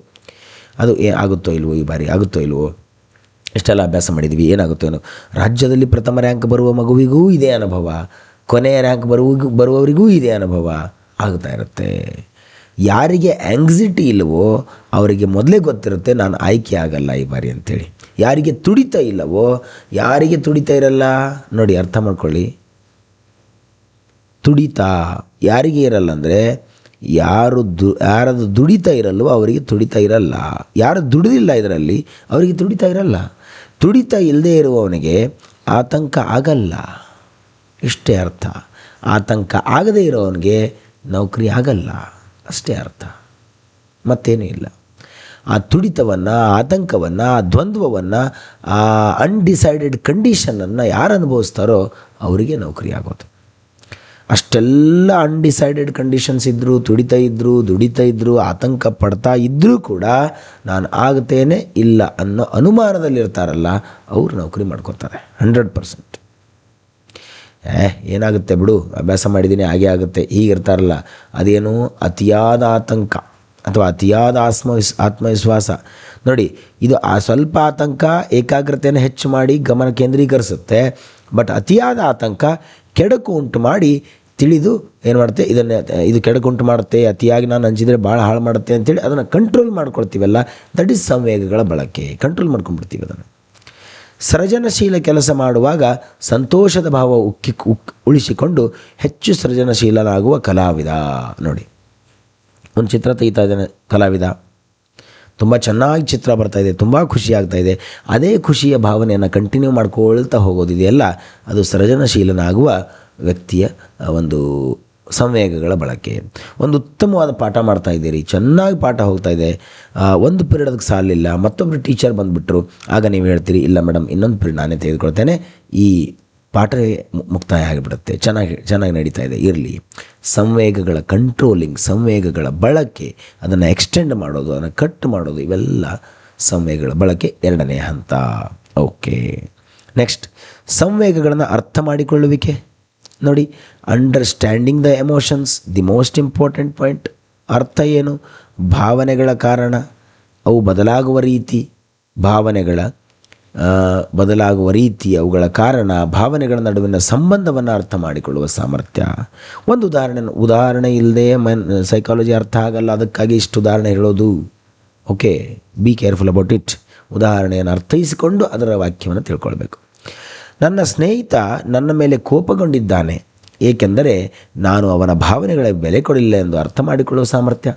ಅವನು 10 ಬಾರಿ ಫೋನ್ ಹಚ್ಚದ, ನಾನು ಫೋನೇ ರಿಸೀವ್ ಮಾಡಲಿಲ್ಲ.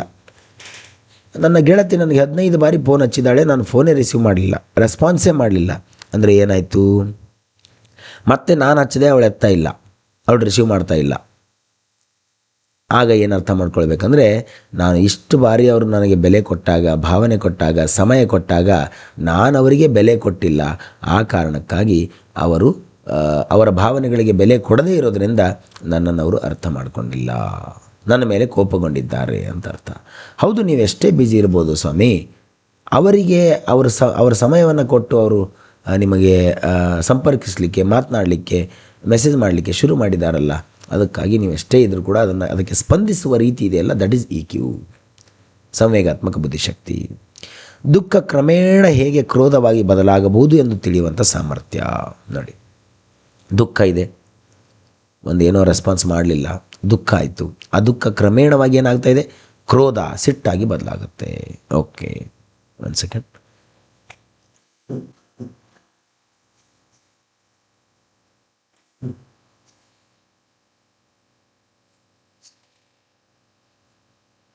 ಕ್ರಮೇಣ ಕ್ರೋಧವಾಗಿ ಬದಲಾಗುತ್ತೆ. ಓಕೆ, ಅವನು ಕೋಪದಿಂದ ಮಾತನಾಡುತ್ತಿದ್ದಾನೆ, ಆದರೆ ಒಳಗಿನಿಂದ ನೋವು ಅನುಭವಿಸ್ತಿದ್ದಾನೆ ಎಂದು ಗ್ರಹಿಸುವ ಶಿಕ್ಷಕ. ಒಬ್ಬ ವಿದ್ಯಾರ್ಥಿ ಜೋರಾಗಿ ಓದಾಡ್ತಾನೆ, ಸರ್ ನೀವು ಹಾಗೆ ಮಾಡಿದರೆ ಅವನಿಗೆ ಹೊಡಿತೀರಿ, ಅವ್ನಿಗೆ ಹೊಡೆಯೋದು ಇಲ್ಲ, ನನಗೆ ಹೊಡಿತೀರಿ, ನನಗೆ ಶಿಕ್ಷೆ ಕೊಡ್ತೀರಿ, ಬರೀ ಹಾಗೆ ಹೀಗೆ ಅಂತೇಳಿ. ಅಂದರೆ ವಿದ್ಯಾರ್ಥಿ ಕೋಪ ಇದೆ, ಒಳಗೆ ನೋವಿದೆ, ಅದನ್ನು ಅರ್ಥ ಮಾಡ್ಕೊಳ್ಳೋದು ಸಂವೇಗಗಳನ್ನು ಅರ್ಥ ಮಾಡಿಕೊಳ್ಳುವಿಕೆಯ ಹಂತ. ಓಕೆ, ನೋಡಿ ಇನ್ನೊಂದು ಇಲ್ಲಿ ಹೇಳ್ಬೇಕಂದ್ರೆ ಸಂವೇಗಗಳನ್ನು ಅರ್ಥ ಮಾಡ್ಕೊಳ್ಳೋದ್ರಲ್ಲಿ ಒಂದು ವೇಳೆ ನೀವು ಗಂಡು ಮಕ್ಕಳು ಸಂಜೆ ಮನೆಗೆ ಬಂದರು ಅಂತ ಅಂದ್ಕೊಳ್ಳಿ, ಹೋಮ್ ಸ್ವೀಟ್ ಹೋಮ್ ಮನೆಗೆ ಬಂದರು ಅಂತ ಅಂದ್ಕೊಳ್ಳಿ. ಮನೆಗೆ ಬಂದ ತಕ್ಷಣ ಅಡಿಗೆಯ ಮನೆಯಲ್ಲಿ ಏನಾದರೂ ಪಾತ್ರೆ ಝಣ್ ಢಣ್ ಢಣ್ ಢಣ್ ಅಂತ ಬೀಳಕ್ಕೆ ಶುರು ಆಯಿತು ಅಂದರೆ ಅರ್ಥ ಮಾಡ್ಕೊಳ್ಬೇಕು, ಹೆಂಡತಿ ಸಂವೇಗಗಳನ್ನು ನೀವು ಅರ್ಥ ಮಾಡ್ಕೊಳ್ಬೇಕು. ಇಲ್ಲದೆ ಹೋದರೆ ಜಗಳ ಕಟ್ಟಿಟ್ಟ ಬುತ್ತಿ.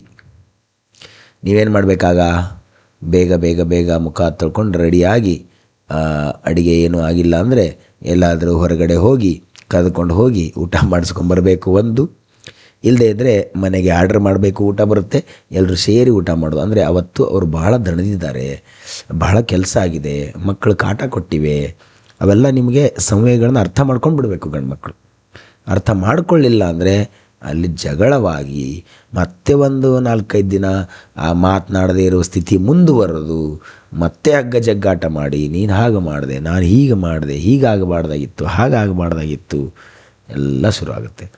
ಅದಕ್ಕೆ ಸಂವೇಗಗಳನ್ನು ಯಾರು ಸರಿಯಾಗಿ ಅರ್ಥೈಸ್ಕೊಳ್ತಾರೋ ಅವರು ಜಗಳವೇ ಮಾಡಲ್ಲ, ಕೋಪವೇ ಬರಲ್ಲ ಅವರಿಗೆ. ಅದಕ್ಕೆ ಅಡುಗೆ ಮನೆಯಲ್ಲಿ ಪಾತ್ರೆಗಳ ಸದ್ದು ಹೆಚ್ಚಾದಾಗ ಅರ್ಥ ಮಾಡ್ಕೊಳ್ಳಿ, ಸಂವೇಗಗಳನ್ನು ಅರ್ಥ ಮಾಡ್ಕೊಳ್ಬೇಕು ಗಂಡು ಮಕ್ಕಳು. ಓಕೆ, ಎಸ್, ಹೆಣ್ಮಕ್ಳು ಭಾಳ ಸಂವೇಗಗಳನ್ನು ಅರ್ಥ ಮಾಡ್ಕೊಳ್ತಾರೆ, ನಾರ್ಮಲಾಗಿ ಅರ್ಥ ಮಾಡ್ಕೊಳ್ತಾರೆ. ಕಾಮನ್ನಾಗಿ ಗಂಡ ಏನಾದರೂ ಡ್ಯೂಟಿ ಮಾಡಿ ತುಂಬ ಕೋಪದಿಂದ ಬಂದಂದರೆ ಅವ್ರು ಸೈಲೆಂಟಾಗಿ ಬಿಡ್ತಾರೆ, ಅವ್ರು ಏನೂ ಮಾತಾಡಲ್ಲ. ತಲೆ ನೋಯ್ತಾ ಇದೆಯಾ ಅಂಥೇಳಿ ತಲೆ ನೋಯ್ತಾ ಇದ್ದರೆ ಅಮೃತಾಂಜನ್ ಕೊಡ್ತಾರೆ ಅಥವಾ ಚೆಂಡು ಬಾಂಬ್ ಕೊಡ್ತಾರೆ, ಅವತ್ತೇನೂ ಮಾತಾಡಲ್ಲ, ಅವರು ಸೈಲೆಂಟಾಗಿ ಬಿಡ್ತಾರೆ. ದಟ್ ಈಸ್ ಸಂವೇಗಗಳ ಅರ್ಥ ಮಾಡ್ಕೊಳ್ಬೇಕೆ. ಹೀಗೆ ಇದೇ ಸಂವೇಗಗಳ ಅರ್ಥ ಮಾಡ್ಕೊಳ್ಬೇಕೆ. ಜೀವನ ಇದೆ, ಇದು ಕೇವಲ ನಾನು ಹೇಳಿದ್ನಲ್ಲ, psychology is not only for your teacher recruitment, it is for life ಅಂತೇಳಿ. ಹಾಗೆ ಸಂವೇಗಗಳ ನಿರ್ವಹಣೆ, ಮ್ಯಾನೇಜಿಂಗ್ ಎಮೋಷನ್ಸ್. ಓಕೆ, ಇದು 4ನೇ ಹಂತ. ತನ್ನ ಮತ್ತು ಇತರರ ಭಾವನೆಗಳನ್ನು ಸಮರ್ಥವಾಗಿ ನಿಯಂತ್ರಣ ಮಾಡಿ ಸಕಾರಾತ್ಮಕ ಫಲಿತಾಂಶ ಸಾಧಿಸುವ ಸಾಮರ್ಥ್ಯ. ಇದು ಅತ್ಯಂತ ಉನ್ನತ ಮಟ್ಟದ ಇಕ್ಯೂ ಸಾಮರ್ಥ್ಯ. ಇಕಿ ಆಗಿದೆ. ಇಕಿ ಅಂದರೆ ಯಾರು? ಇಕ್ಯೂ ಅಂತ ಅರ್ಥ ಮಾಡ್ಕೊಳ್ಳಿ. ಓಕೆ, ತನ್ನ ಮತ್ತು ಇತರರ ಭಾವನೆಗಳನ್ನು ಸಮರ್ಥವಾಗಿ ನಿಯಂತ್ರಣ ಮಾಡಿ, ತನ್ನ ಭಾವನೆ ನಿಯಂತ್ರಣ ಮಾಡೋದು, ಇತರರ ಭಾವನೆ ನಿಯಂತ್ರಣ ಮಾಡೋದು, ಸಕಾರಾತ್ಮಕ ಫಲಿತಾಂಶ ಸಾಧಿಸುವ ಸಾಮರ್ಥ್ಯ ಅದು.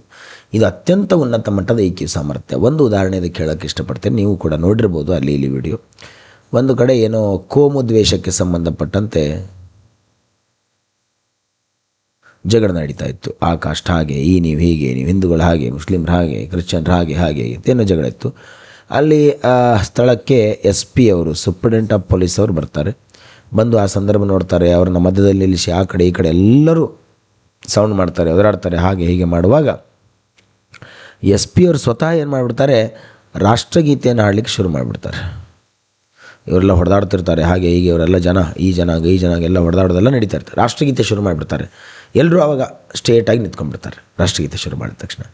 ನೋಡಿ ಎಷ್ಟು ಉನ್ನತ ಮಟ್ಟದ ಇಕ್ಯೂ ಅದು, ಎಷ್ಟು ಉನ್ನತ ಮಟ್ಟದ ಎಮೋಷ್ನಲ್ ಇಂಟೆಲಿಜೆನ್ಸ್ ಅದು. ರಾಷ್ಟ್ರಗೀತೆ ಹಾಡೋಕ್ಕೆ ಶುರು ಮಾಡಿದ್ರೆ ಎಲ್ಲರೂ ಗೌರವ ಕೊಡಬೇಕಂತೇಳಿ ಸೀದಾ ನಿಂತ್ಕೊಂಡ್ಬಿಡ್ತಾರೆ. ರಾಷ್ಟ್ರಗೀತೆ ಹಾಡೋ 50-52 ಸೆಕೆಂಡ್ ಒಳಗಡೆ ಎಲ್ಲ ಪೊಲೀಸರು ಅವ್ರನ್ನ ಕವರ್ ಮಾಡಿ ಸರಿಯಾಗಿ ಮಾತಾಡಿಸಿ ಆಮೇಲೆ ಯಾಕೆ ಆ ಒಂದೇ ನಿಮಿಷದಲ್ಲಿ ಅವರ ಕೋಪ ತಣ್ಣಗಾಗಿಬಿಡುತ್ತೆ. ಇಲ್ಲದೆ ಹೋದರೆ ಒಂದೇ ನಿಮಿಷದ ಕೋಪ ಏನೆಲ್ಲ ಅವಾಂತರಗಳನ್ನು ಮಾಡಿಬಿಡ್ತಿತ್ತು, ಎಷ್ಟು ಜೀವಗಳನ್ನು ಕೊಂದು ಬಿಡ್ತಿತ್ತು ಗೊತ್ತಿರಲ್ಲ. ಅದಕ್ಕಾಗಿ ಕೆಲವೊಂದು ಸಂದರ್ಭಗಳಲ್ಲಿ ಹಾಗೆ ಉನ್ನತ ಮಟ್ಟದ ಅಧಿಕಾರಿಗಳು ಈ ಎಮೋಷ್ನಲ್ ಕೋಶಂಟನ್ನು, ಈ ಸಂವೇಗಾತ್ಮಕ ಬುದ್ಧಿಶಕ್ತಿಯನ್ನು ಸಮರ್ಥವಾಗಿ ಬಳಕೆ ಮಾಡಿಕೊಳ್ತಾರೆ. ಓಕೆ, ಉದಾಹರಣೆ ಏನು? ಪರೀಕ್ಷೆ ಫೇಲ್ ಆದಾಗ ಕೋಪ ದುಃಖ ಅನುಭವಿಸುತ್ತಲೇ ಅದನ್ನು ಮುಂದಿನ ಸಾಧನೆಗೆ ಪ್ರೇರಣೆಯಾಗಿ ಬಳಸಿಕೊಳ್ಳುವ ವಿದ್ಯಾರ್ಥಿ. ಈ 2 ಬಾರಿ ಫೇಲ್ ಆಗಿದ್ದಾನೆ, 2 ಬಾರಿ 5 ಡಿಜಿಟಲ್ಲಿ ಹೋಗಿದೆ, 6 ಡಿಜಿಟಲ್ಲಿ ಹೋಗಿದೆ, 2% ಹೋಗಿದೆ, ಬೇರೆ ಜಿಲ್ಲೆಗೆ ಹಾಕಿ ನನ್ನ ನೌಕರಿ ಆಗಿಲ್ಲ, ಎಲ್ಲರೂ ಇದ್ದೀರಾ ಇಲ್ಲಿ, ಹಾಗಾಗಿದೆ, ಈ ಬಾರಿ ಹಾಗಾಗಲಿಕ್ಕೆ ಬಿಡಲ್ಲ. ಎಷ್ಟೇ ಕಷ್ಟ ಆಗಲಿ, ಏನೇ ಬರಲಿ, ನಮಗೆ MG ಅಕಾಡೆಮಿ ಆ್ಯಪಲ್ಲಿ ಕ್ಲಾಸ್ ಕೇಳ್ತಾ ಇದ್ದೀವಿ. ಇದನ್ನು ಕೇಳಿ ಅರ್ಥ ಮಾಡಿಕೊಂಡು ಇವತ್ತು ಈ ಬಾರಿ ನಾವು ಲಿಸ್ಟಲ್ಲಿರಬೇಕು. ಲಿಸ್ಟ್ನಿಂದ ಕೊನೆಯ ಬಾರಿ 1:2 ಅಲ್ಲಿ ಬಂದು ಹೊರಗೆ ಬಂದಿದ್ದೇವೆ. ಬಟ್ ಈ ಬಾರಿ ಹೊರಗೆ ಬರೋ ಆಸೆ ಇಲ್ಲ ನಮಗೆ. ಅವ್ರಿಗೆ ಕಳಿಸೋ ಆಸೆ ಇದ್ದರೂ ಕೂಡ ನಮಗೆ ಹೊರಗೆ ಬರೋ ಆಸೆ ಇಲ್ಲ. ಅದಕ್ಕಾಗಿ ಚೆನ್ನಾಗಿ ಅಭ್ಯಾಸ ಮಾಡ್ತೀವಿ ಅನ್ನೋದು. ಹೀಗೆ ಪ್ರೇರಣೆ ತೆಗೆದುಕೊಂಡು ರೆಡಿಯಾಗಿ, ಗ್ರಾಹಕ ಕೋಪದಿಂದ ಮಾತನಾಡಿದ ಈಗ ತಾನೂ ಕೋಪಗೊಳ್ಳದೆ ಶಾಂತವಾಗಿ ಸಮಸ್ಯೆ ಪರಿಹರಿಸುವ ನೌಕರ. ಗ್ರಾಹಕರು ತುಂಬ ಕೋಪಗೊಂಡಿರ್ತಾರೆ, ಸಮಾಧಾನ. ಹೋಟೆಲ್ನಲ್ಲಿ ನೋಡಿ, ಹೋಟೆಲ್ ಇರ್ಬೋದು, ಅದರ ಚಹಾದ ಅಂಗಡಿ ಇರ್ಬೋದು, ಯಾರೋ ಒಬ್ರು ಆರ್ಡರ್ ಮಾಡಿರ್ತಾರೆ, ಭಾಳ ಹೊತ್ತಿನವರೆಗೂ ಬರೋದೇ ಇಲ್ಲ ಆರ್ಡ್ರ್. ಯಾಕೆ ಅಂದರೆ ಅಲ್ಲಿ ಕೆಲಸ ಆಗಿದೆ, ಎಲ್ಲ ರೆಡಿ ಆಗಬೇಕು. ನೀವು ಇಲ್ಲೇ ಕೂತ್ಕೊಂಡು ನನಗೆ ಪಾನಿಪುರಿ ಬೇಕು, ಸಮೋಸ ಬೇಕು, ಗೋಬಿ ಮಂಚೂರಿ ಬೇಕು, ಫ್ರೆಂಚ್ ಫ್ರೈಸ್ ಬೇಕು, ಚಿಕನ್ ಮಂಚೂರಿ ಬೇಕು, ಹಾಗೆ ಹೀಗೆ ಅಂತ ಆರ್ಡ್ರ್ ಮಾಡಿ ಕೂತ್ಕೊಂಡು ಬಿಟ್ಟಿರ್ತೀರಿ. ಅವೆಲ್ಲ ರೆಡಿ ಮಾಡ್ಕೊಂಡು ಬರಬೇಕಲ್ಲ, ಬೇರೆ ಬೇರೆ ಆರ್ಡ್ರ್ಗಳು ಬಂದಿರ್ತವೆ. ಅದು ತರೋವರೆಗೂ ಆ ವೇಟ್ರ್ ಇರ್ಬೋದು ಅಥವಾ ಆ ಮಾಲೀಕ ಇರ್ಬೋದು, ವೇಟ್ರ್ ಜೊತೆ ನೀವೇನಾದ್ರು ಜಗಳ ಮಾಡಿದರೆ ಆ ಮಾಲೀಕ ಬಂದು ಅಲ್ಲಿ ನಿಂತ್ಕೊಳ್ತಾನೆ, ಇಲ್ಲ ಸರ್ ಸ್ವಲ್ಪ ಬರ್ತಾ 5 ನಿಮಿಷ ಬೇಗ ರೆಡಿ ಮಾಡೋ ಹೀಗೆಲ್ಲ ಮಾಡ್ತಾರೆ. ದಟ್ ಈಸ್ ಸಂವೇಗಾತ್ಮಕ ಬುದ್ಧಿಶಕ್ತಿ, ಸಂವೇಗಗಳ ನಿರ್ವಹಣೆ, that is managing the emotions ಅಂತ ಹೇಳ್ಬೋದು. ಓಕೆ, ಅದೇ ರೀತಿಯಾಗಿ ಈ 4 ಅಂಶಗಳು ದಿ ಮೋಸ್ಟ್ ಇಂಪಾರ್ಟೆಂಟ್. 4 ಮುಗಿದಲ್ಲ, ಡಿ ಆಯ್ತಲ್ಲ. ಏನು? ಸಂವೇಗಗಳ ನಿರ್ವಹಣೆ, ಸಂವೇಗಗಳ ಅರ್ಥ ಮಾಡಿಕೊಳ್ಳುವಿಕೆ, ಸಂವೇಗಗಳ ಬಳಕೆ, ಸಂವೇಗಗಳನ್ನು ಗುರುತಿಸುವಿಕೆ. ನೋಡಿ, ಒಂದು ಸಂವೇಗಗಳ ಗುರುತಿಸುವಿಕೆ, ಸೆಕೆಂಡ್ ಒನ್ ಸಂವೇಗಗಳ ಬಳಕೆ, ಥರ್ಡ್ ಒನ್ ಸಂವೇಗಗಳನ್ನು ಅರ್ಥ ಮಾಡಿಕೊಳ್ಳುವಿಕೆ, ಫೋರ್ತ್ ಒನ್ ಸಂವೇಗಗಳ ನಿರ್ವಹಣೆ. ಸಾಲೋವೈ ರವರು ಹೇಳಿರ್ತಕ್ಕಂಥ 4 ಪ್ರಮುಖ ಅಂಶಗಳನ್ನು ನಾವು ಅರ್ಥ ಮಾಡ್ಕೊಂಡ್ವಿ. ಈಗ ಸಂವೇಗಾತ್ಮಕ ಬುದ್ಧಿಶಕ್ತಿಯ 5 ಮೂಲ ಸಾಮರ್ಥ್ಯಗಳು ಡೆನಿಯಲ್ ಗೋಲ್ಮನ್ ಹೇಳ್ತಾರೆ. 5 ಮೂಲ ಸಾಮರ್ಥ್ಯಗಳಿದ್ದಾವೆ. ಆ 5 ಮೂಲ ಸಾಮರ್ಥ್ಯಗಳನ್ನು ಅರ್ಥ ಮಾಡ್ಕೊಳ್ಳೋಕ್ಕೆ ಡೆನಿಯಲ್ ಗೋಲ್ಮನ್ ಅವರು ಹೇಳ್ತಾರೆ. ಆ 5 ಮೂಲ ಸಾಮರ್ಥ್ಯಗಳು ಏನು ಅನ್ನೋದನ್ನು ನಾವು ನೋಡ್ತಾ ಬರೋಣ. ನೋಡಿ, ಏನಿದ್ದಾವೆ 5 ಮೂಲ ಸಾಮರ್ಥ್ಯಗಳು. ಸಂವೇಗಾತ್ಮಕ ಬುದ್ಧಿಶಕ್ತಿಯ 5 ಮೂಲ ಸಾಮರ್ಥ್ಯಗಳು ಡೆನಿಯಲ್ ಗೋಲ್ಮನ್ ಪ್ರಕಾರ. ಮೊದಲನೇದು ಸ್ವಯಂ ಅರಿವು, ಸೆಲ್ಫ್ ಅವೇರ್ನೆಸ್. ನೋಡಿ, ಸೆಲ್ಫ್ ಅವೇರ್ನೆಸ್ ಏನು ಅರ್ಥ? ತನ್ನ ಭಾವನೆಗಳು ಬಲಿಷ್ಠ ದುರ್ಬಲ ಅಂಶಗಳು, ತನ್ನ ಭಾವನೆಗಳ ಬಲಿಷ್ಠ ದುರ್ಬಲ ಅಂಶಗಳು, ಸ್ಟ್ರೆಂತ್ ಆ್ಯಂಡ್ ವೀಕ್ನೆಸಸ್, ಮೌಲ್ಯಗಳನ್ನು ತಾನೇ ಸ್ಪಷ್ಟವಾಗಿ ಅರಿತಿರುವ ಸ್ಥಿತಿ. ನಾನು ಯಾರು, ನನಗೆ ಏನು ಅನಿಸುತ್ತಿದೆ, ಏಕೆ ಅನಿಸುತ್ತಿದೆ ಎಂದು ತಿಳಿಯುವ ಶಕ್ತಿ ಇರತಕ್ಕಂಥದ್ದನ್ನು ಸ್ವಯಂ ಅರಿವು. ನಿಮಗೆ ಭಾಳ ಬೇಕು ಇದು. GPT ಓದ್ತಾ ಇದ್ದೀರಿ, HSTR ಓದ್ತಾ ಇದ್ದೀರಿ, ದೈಹಿಕ ಶಿಕ್ಷಕರಿಗಾಗಿ ಓದ್ತಾ ಇದ್ದೀರಿ, ಎಲ್ಲ ಒಟ್ಟು ಶಿಕ್ಷಕರ ನೇಮಕಾತಿಗಾಗಿ ಮನೋವಿಜ್ಞಾನವನ್ನು ಓದ್ತಾ ಇದ್ದೀರಿ. ಈ ಅಂಶ ನಿಮಗೆ ಗೊತ್ತಿರಬೇಕು. ನಾನು ಯಾವ ವಿಷಯಗಳಲ್ಲಿ ಬಲಿಷ್ಠ, ಯಾವುದರಲ್ಲಿ ದುರ್ಬಲವಾಗಿರ್ತಕ್ಕಂಥ ಅಂಶಗಳನ್ನು ಹೇಗೆ ಕವರ್ ಮಾಡ್ಕೊಳ್ಬೇಕು, ಬಲಿಷ್ಠವಾಗಿರ್ತಕ್ಕಂಥ ಅಂಶಗಳಲ್ಲಿ ಹೇಗೆ ಹೆಚ್ಚು ಅಂಕ ಪಡಿಬೇಕು, ನನಗೆ ಈ ವರ್ಷ ಆಗಲೇಬೇಕು, ಆದರೆ ಏನು ಮಾಡಬೇಕು, ನಾನು ಇವತ್ತು ಬೇರೆ ಒಂದು ಕಾರ್ಯಕ್ರಮಕ್ಕೆ ಬಂದುಬಿಟ್ಟೆ, ಈಗ ಹೀಗೆ ಸಮಯ ಹಾಳು ಮಾಡಿದರೆ ನನ್ನ ಗುರಿ ದೂರ ಹೋಗುತ್ತೆ. ಇವೆಲ್ಲ ಅರಿವು ನಿಮಗಿರುತ್ತಲ್ಲ, ದಟ್ ಈಸ್ ಸ್ವಯಂ ಅರಿವು, ದಟ್ ಈಸ್ ಸೆಲ್ಫ್ ಅವೇರ್ನೆಸ್. ಇಲ್ಲಿ ಮುಖ್ಯ ಅಂಶಗಳೇನು? ಭಾವನಾ ಅರಿವು ಬೇಕು. ಯಾವ ಕ್ಷಣದಲ್ಲಿ ಯಾವ ಭಾವನೆ ಅನುಭವಿಸ್ತಿದ್ದೇನೆ ಎಂದು ತಿಳಿಯುವುದು. ನನಗೆ ದುಃಖ ಆಗ್ತಾ ಇದೆಯೋ, ಹತಾಶೆ ಆಗ್ತಾ ಇದೆಯೋ, ದ್ವಂದ್ವ ಆಗ್ತಾ ಇದೆಯೋ. ನೋಡಿ, ಕೆಲವೊಂದು ಬಾರಿ ನಿಮಗೆ ಓದಲಿಕ್ಕಿರುತ್ತೆ, ಬರೀಲಿಕ್ಕಿರುತ್ತೆ, ವಿಡಿಯೋಸ್ ಎಲ್ಲ ನೋಡಲಿಕ್ಕಿರುತ್ತೆ. ಯಾರೋ ಒಬ್ಬರು ಬಂದು ಅಂಗಡಿ ಕರ್ಕೊಂಡು ಹೋಗ್ಬಿಡ್ತಾರೆ. ನಿಮ್ಗೊಂದು ಮನಸ್ಸು ಹೇಳುತ್ತೆ, ಇಲ್ಲ ಭಾಳ ಓದೋದಿದೆ, ಹೋಗಬೇಡ, ಸುಮ್ಮನೆ ಓದು. ಇಲ್ಲ ಅವರು ಒತ್ತಾಯ ಮಾಡಿದ್ದಾರೆ ಅಂತ ಹೋಗ್ತೀರಾ. ಹೋಗಿ ಯಾವತ್ತು ಒಂದು ಗಂಟೆ ಅಂತ ಹೇಳ್ತಾರೆ, ಒಂದು ದಿನ ಪೂರ್ತಿ ಹೋಗಿಬಿಡುತ್ತೆ. ಆಗ ನೀವು ಯಾವ ಭಾವವನ್ನು ಅನುಭವಿಸ್ತೀರಿ? ನಿಮಗೆ ನೀವೇ ಮೋಸ ಮಾಡಿದ ಭಾವನೆಯನ್ನು ನೀವು ಅನುಭವಿಸ್ತಾ ಇರಬೇಕು. ಅಂದರೆ ನೀವು ಅಭ್ಯಾಸ ಮಾಡ್ತಾ ಇದ್ದೀರಿ ಅಂತ ಅರ್ಥ. ಚೆನ್ನಾಗಾಯ್ತು ಬಿಡಿ, ಇವತ್ತು ಅಭ್ಯಾಸ ಮಾಡೋದು ಬೇಡ, ಇವತ್ತು ಅಂಗಡಿ ಕರ್ಕೊಂಬಂದರು, ಚಲೋ ತಿಂದೇವಿ, ಎಲ್ಲ ಬಾಜಾರ್ಗೆ ಹೋದೇವಿ, ಸೀರೆ ತೊಗೊಂಡೇವಿ, ಪ್ಯಾಂಟ್ ತೊಗೊಂಡೇವಿ, ಮನೆಯವ್ರಿಗೆ ಶರ್ಟ್ ತೊಗೊಂಡೇವಿ, ಎಲ್ಲ ತೊಗೊಂಡೇವಿ ಅಂದರೆ ಸ್ವಯಂ ಅರಿವು ಇಲ್ಲ ಅಂತ ಅರ್ಥ. ಏನು ಅಗತ್ಯ ಇದೆ, ಯಾವುದು ಮಾಡ್ತಾ ಇದ್ದೀವಿ, ಅದ್ರ ಕಡೆ ಹೆಚ್ಚು ಗಮನ ಕೊಡೋದು. ನಿಖರ ಸ್ವಮೌಲ್ಯಮಾಪನ, ತನ್ನ ಶಕ್ತಿ ದೌರ್ಬಲ್ಯವನ್ನು ಗುರುತಿಸುವುದು. ನೋಡಿ, ಇನ್ನೊಂದು ಅಂಶ ಹೇಳಬೇಕು. ನಿನಗೆ ನೀನು ಅರಿತುಕೊಂಡಷ್ಟು ಮತ್ಯಾರೂ ಅರಿತುಕೊಳ್ಳಲಾರರು. ನಿನಗೆ ನೀನು ಮೋಸ ಮಾಡಿದಷ್ಟು ಮತ್ಯಾರಿಗೂ ನೀನು ಮೋಸ ಮಾಡಲಾರೆ. ಈ ಅಂಶಗಳು ಗೊತ್ತಿರಬೇಕು. ನಿಮಗೆ ನೀವು ಅರ್ಥ ಆದಷ್ಟು, ನಿಮಗೆ ನೀವು ಆಪ್ತರಾದಷ್ಟು, ನಿಮಗೆ ನೀವು ಏನು ಅಂತ ಅರ್ಥ ಆದಷ್ಟು ಮತ್ಯಾರಿಗೂ ಅರ್ಥ ಆಗಲಿಕ್ಕೆ ಸಾಧ್ಯ ಇಲ್ಲ. ಜೊತೆಗಿರುವವರು ಸುಮ್ಮನೆ ಏನೇನೋ ಅರ್ಥ ಮಾಡ್ಕೊಳ್ಬೋದು, ಆದರೆ ಎಕ್ಸಾಕ್ಟ್ ಏನು ನೀವು ಅಂಥೇಳಿ ನಿಮಗೆ ಮಾತ್ರ ಗೊತ್ತಿರುತ್ತೆ. ಅದನ್ನು ಕಂಟ್ರೋಲ್ ಮಾಡಿ ನೀವು ಅಭ್ಯಾಸದ ಕಡೆ ಗಮನ ಕೊಟ್ಟಾಗ ನಿಮಗೆ ನೌಕರಿ ಆಗುತ್ತೆ. ಹೊರತಾಗಿ ನೀವು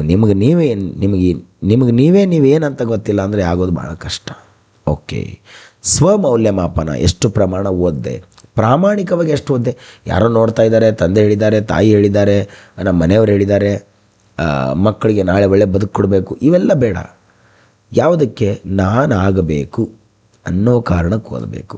ನಾನು ಅಪಾಯಿಂಟ್ ಆಗಬೇಕು, ನನಗೆ ಆಸಕ್ತಿ ಇದೆ, ಹೀಗಾದರೆ ಹೀಗಾಗುತ್ತಲ್ಲ ನನ್ನ ಬದುಕು, ಈಗಿನ ಬದುಕಿಗೂ ನಾನು ಅಪಾಯಿಂಟ್ ಆದ ನಂತರ ಆಗುವ ಬದುಕಿಗೂ ಕಂಪೇರ್ ಮಾಡಿಕೊಳ್ಳಿ. ಹೇಗಾಗ್ಬೋದು ನನ್ನ ಬದುಕು? ನಾಳೆ ನಾನು ಟೀಚರ್ ಆಗ್ತೇನೆ, ಶಾಲೆಯಲ್ಲಿ ಮಕ್ಕಳಿರ್ತಾರೆ, ಆ ನೀಲಿ ಬಣ್ಣದ ಬಟ್ಟೆಗಳು, ಆ ಒಂದು ಗ್ರೌಂಡು, ಆ ಶಾಲೆ, ಆ ಆಗಸ್ಟ್ 15, ಆ ಜನವರಿ 26, ಆ ರಾಷ್ಟ್ರಗೀತೆ, ಆ ನಾಡಗೀತೆ, ಆ ಶುಭಾಷಿತ ಪ್ರತಿದಿನ ಕೇಳ್ತೀವಲ್ಲ, ಆ ಗಂಟೆಯ ಸದ್ದು, ಇಲ್ಲಿ ಓದಿರ್ತಕ್ಕಂಥ ಪಾವ್ಲೋನ ನಾಯಿ, ಆ ಗಂಟೆಯ ಸದ್ದು ಕನೆಕ್ಷನ್ ಆಗುತ್ತಲ್ಲ.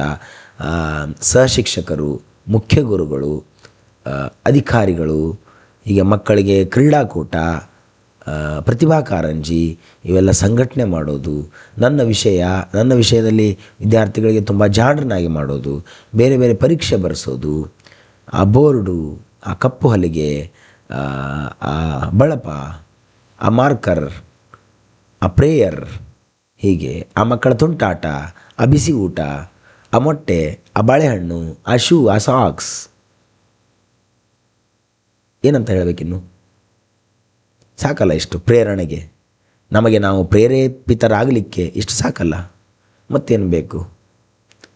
ಹಾಗೇ ಬಿಡ್ತೀವಲ್ಲ, ಶಿಕ್ಷಕರಾಗೇ ಬಿಟ್ಬಿಡ್ತೀವಲ್ಲ. ಎಷ್ಟು ನೋಡಿ, ಹಾಗೇ ಬಿಟ್ವಿ ಅನ್ನೋ ಮನೋಭಾವ ಮಾಡಿಕೊಂಡ್ರೆ ಎಷ್ಟು ಖುಷಿಯಾಗುತ್ತೆ ಮನಸ್ಸಿಗೆ. ಆದ ನಂತರ ಅಕ್ಕಪಕ್ಕದ ಮನೆಯವರಿಗೆ ಸ್ವೀಟ್ ಹಂಚೋದು, ನಮ್ಮ ಮನೆಯವರು ಎಷ್ಟು ಖುಷಿ ಆಗ್ತಾರೆ, ಮಕ್ಕಳಿದ್ರೆ ಮಕ್ಕಳಿಟ್ಟು ಖುಷಿ ಆಗ್ತವೆ. ಅರ್ಥ ಮಾಡ್ಕೊಳ್ಳಿ. ಮತ್ತೆ ಮತ್ತೆ ಸಮಯ ಬರಲ್ಲ, ಸಮಯ ಯಾರಿಗಾಗೂ ಕಾಯಲ್ಲ. ಕಾಲ್ ಫಾರ್ ಆಗೋದ್ರೊಳಗಡೆ ನಾನು ಎಷ್ಟು ತಯಾರಿಯಾಗಿದ್ದೇನೆ ಅನ್ನೋದು ದಿ ಮೋಸ್ಟ್ ಇಂಪಾರ್ಟೆಂಟ್. ಆದ ನಂತರ ಏನು ಮಾಡ್ತೇನೆ, ದಟ್ ಈಸ್ ನಾಟ್ ಕನ್ಸಿಡ್ರೇಬಲ್. ಈಗ ಎಷ್ಟು ದುಡಿತಾ ಇದ್ದೇನೆ, ನನಗೆ ನಾನು ಅರ್ಥ ಆದಷ್ಟು ಮತ್ತಾರಿಗೂ ಅರ್ಥ ಆಗಿಲ್ಲ ಅನ್ನೋದು ಸತ್ಯ. ಅದಕ್ಕಾಗಿ ಸ್ವಮೌಲ್ಯಮಾಪನ ನಿಮ್ಮಲ್ಲಿರಲಿ. ಎಲ್ಲರೂ ಶಿಕ್ಷಕರಾಗಿ ನೇಮಕ ಆಗಲಿ. ಯಾರೆಲ್ಲ ಸರಿಯಾಗಿ ದುಡಿತಾ ಇದ್ದೀರೋ ಅವರೆಲ್ಲರೂ ಶಿಕ್ಷಕರಾಗಿ ಆಗ್ತೀರಾ ಅನ್ನೋ ಭರವಸೆ, ಅನ್ನೋ ಒಂದು ವಿಶ್ವಾಸವನ್ನು ಇಟ್ಟುಕೊಂಡು ಪ್ರತಿದಿನ ಪ್ರತಿ ಕ್ಷಣ ಅಭ್ಯಾಸದ ದಾರಿಯನ್ನು ಹಿಡಿಬೇಕು. ನೀವು ಹಿಡಿದಾಗ ಮಾತ್ರ ಆಗಲಿಕ್ಕೆ ಸಾಧ್ಯ. ಓಕೆ, ಆತ್ಮವಿಶ್ವಾಸ, ತನ್ನ ಸಾಮರ್ಥ್ಯದ ಮೇಲೆ ನಂಬಿಕೆ, ಇವೆಲ್ಲ ಅಂಶಗಳು ಬೇಕು ನಮಗೆ. ಡ್ಯಾನಿಯಲ್ ಗೋಲ್ಮನ್ ರವರ ಇವೆಲ್ಲವನ್ನು ಹೇಳ್ತಾರೆ. ಓಕೆ, ನೋಡಿ ಒಂದು ಉದಾಹರಣೆ ನೋಡೋಣ. ಮತ್ತೆ ಯಾವುದಕ್ಕೆ ಸಂಬಂಧಪಟ್ಟಂತೆ ನೋಡಿ, ಸ್ವಯಂ ಅರಿವಿಗೆ ಸಂಬಂಧಪಟ್ಟಂತೆ. ಒಂದು ಸಭೆಯಲ್ಲಿ ಮಾತನಾಡುವಾಗ ನಾನು ಈಗ ಆತಂಕ ಅನುಭವಿಸುತ್ತಿದ್ದೇನೆ, ಇದು ಸಾರ್ವಜನಿಕ ಮಾತನಾಡುವಿಕೆ ಭಯದಿಂದ ಎಂದು ಸ್ಪಷ್ಟವಾಗಿ ತಿಳಿಯುವ ಶಕ್ತಿ ಅಥವಾ ತಿಳಿಯುವ ವ್ಯಕ್ತಿ ಹೆಚ್ಚಿನ ಸ್ವಯಂ ಅರಿವು ಹೊಂದಿದ್ದಾನೆ. ಇದು ತಿಳಿಯದ ವ್ಯಕ್ತಿ ಗೊಂದಲ, ಕಿರಿಕಿರಿ ಅನುಭವಿಸಿ ಕಾರಣ ತಿಳಿಯದೇ ಇರುತ್ತಾನೆ. ಏನೋ ಒಬ್ಬರು ಫಟ್ ಅಂತೇಳಿ ಬನ್ನಿ ಭಾಷಣ ಮಾಡಿ ಅಂತಂದರು, ಇಲ್ಲ ನನಗಾಗಲ್ಲ ಅಂಥೇಳಿ ಸರ್ಕೊಂಡ್ಬಿಡಬೇಕು. ನೀವು ರೆಡಿ ಇದ್ದರೆ ಮಾಡಿಬಿಡ್ಬೇಕಷ್ಟೆ. ಆದರೆ ನಾನು ರೆಡಿ ಇದ್ದೀನೋ ಇಲ್ಲೋ ಗೊತ್ತಿಲ್ಲ, ನನಗೆ ಮಾತಾಡೋಕ್ಕೆ ಬರುತ್ತೋ ಇಲ್ಲೋ ಗೊತ್ತಿಲ್ಲ, ಆದರೂ ಕೂಡ ನಾನು ಸ್ಟೇಜಿಗೆ ಹೋಗಿ ನಿಂತ್ಕೊಂಡ್ರೆ ಕಿರಿಕಿರಿ ಆಗುತ್ತೆ, ಗೊಂದಲ ಆಗುತ್ತೆ, ನಮಗೆ ನಾವೇ ಬೇಡವಾಗುತ್ತೇವೆ, ಹೀಗೆಲ್ಲ ಆಗುತ್ತೆ. Okay, yes. ಮುಂದೆ ಸ್ವಯಂ ನಿಯಂತ್ರಣ, ಸೆಲ್ಫ್ ರೆಗ್ಯುಲೇಷನ್ ಅಂತ ಇದೆ. ಸ್ವಯಂ ನಿಯಂತ್ರಣ ನೋಡ್ತಾ ಬನ್ನಿ ಏನಿದೆ. ಸ್ವಯಂ ನಿಯಂತ್ರಣ, ಸೆಲ್ಫ್ ರೆಗ್ಯುಲೇಷನ್. ಸೆಕೆಂಡ್ ಒನ್, ಅರ್ಥ ತನ್ನ ಭಾವನೆಗಳು, ಆಲೋಚನೆಗಳು ಮತ್ತು ವರ್ತನೆಗಳನ್ನು ಸ್ಥಿತಿ ಸಂದರ್ಭಕ್ಕೆ ತಕ್ಕಂತೆ ನಿಯಂತ್ರಿಸಿಕೊಳ್ಳುವ ಸಾಮರ್ಥ್ಯ. ಭಾವನೆಗಳ ಗುಲಾಮ ಆಗದೆ ಭಾವನೆಗಳ ಯಜಮಾನ ಆಗುವುದು.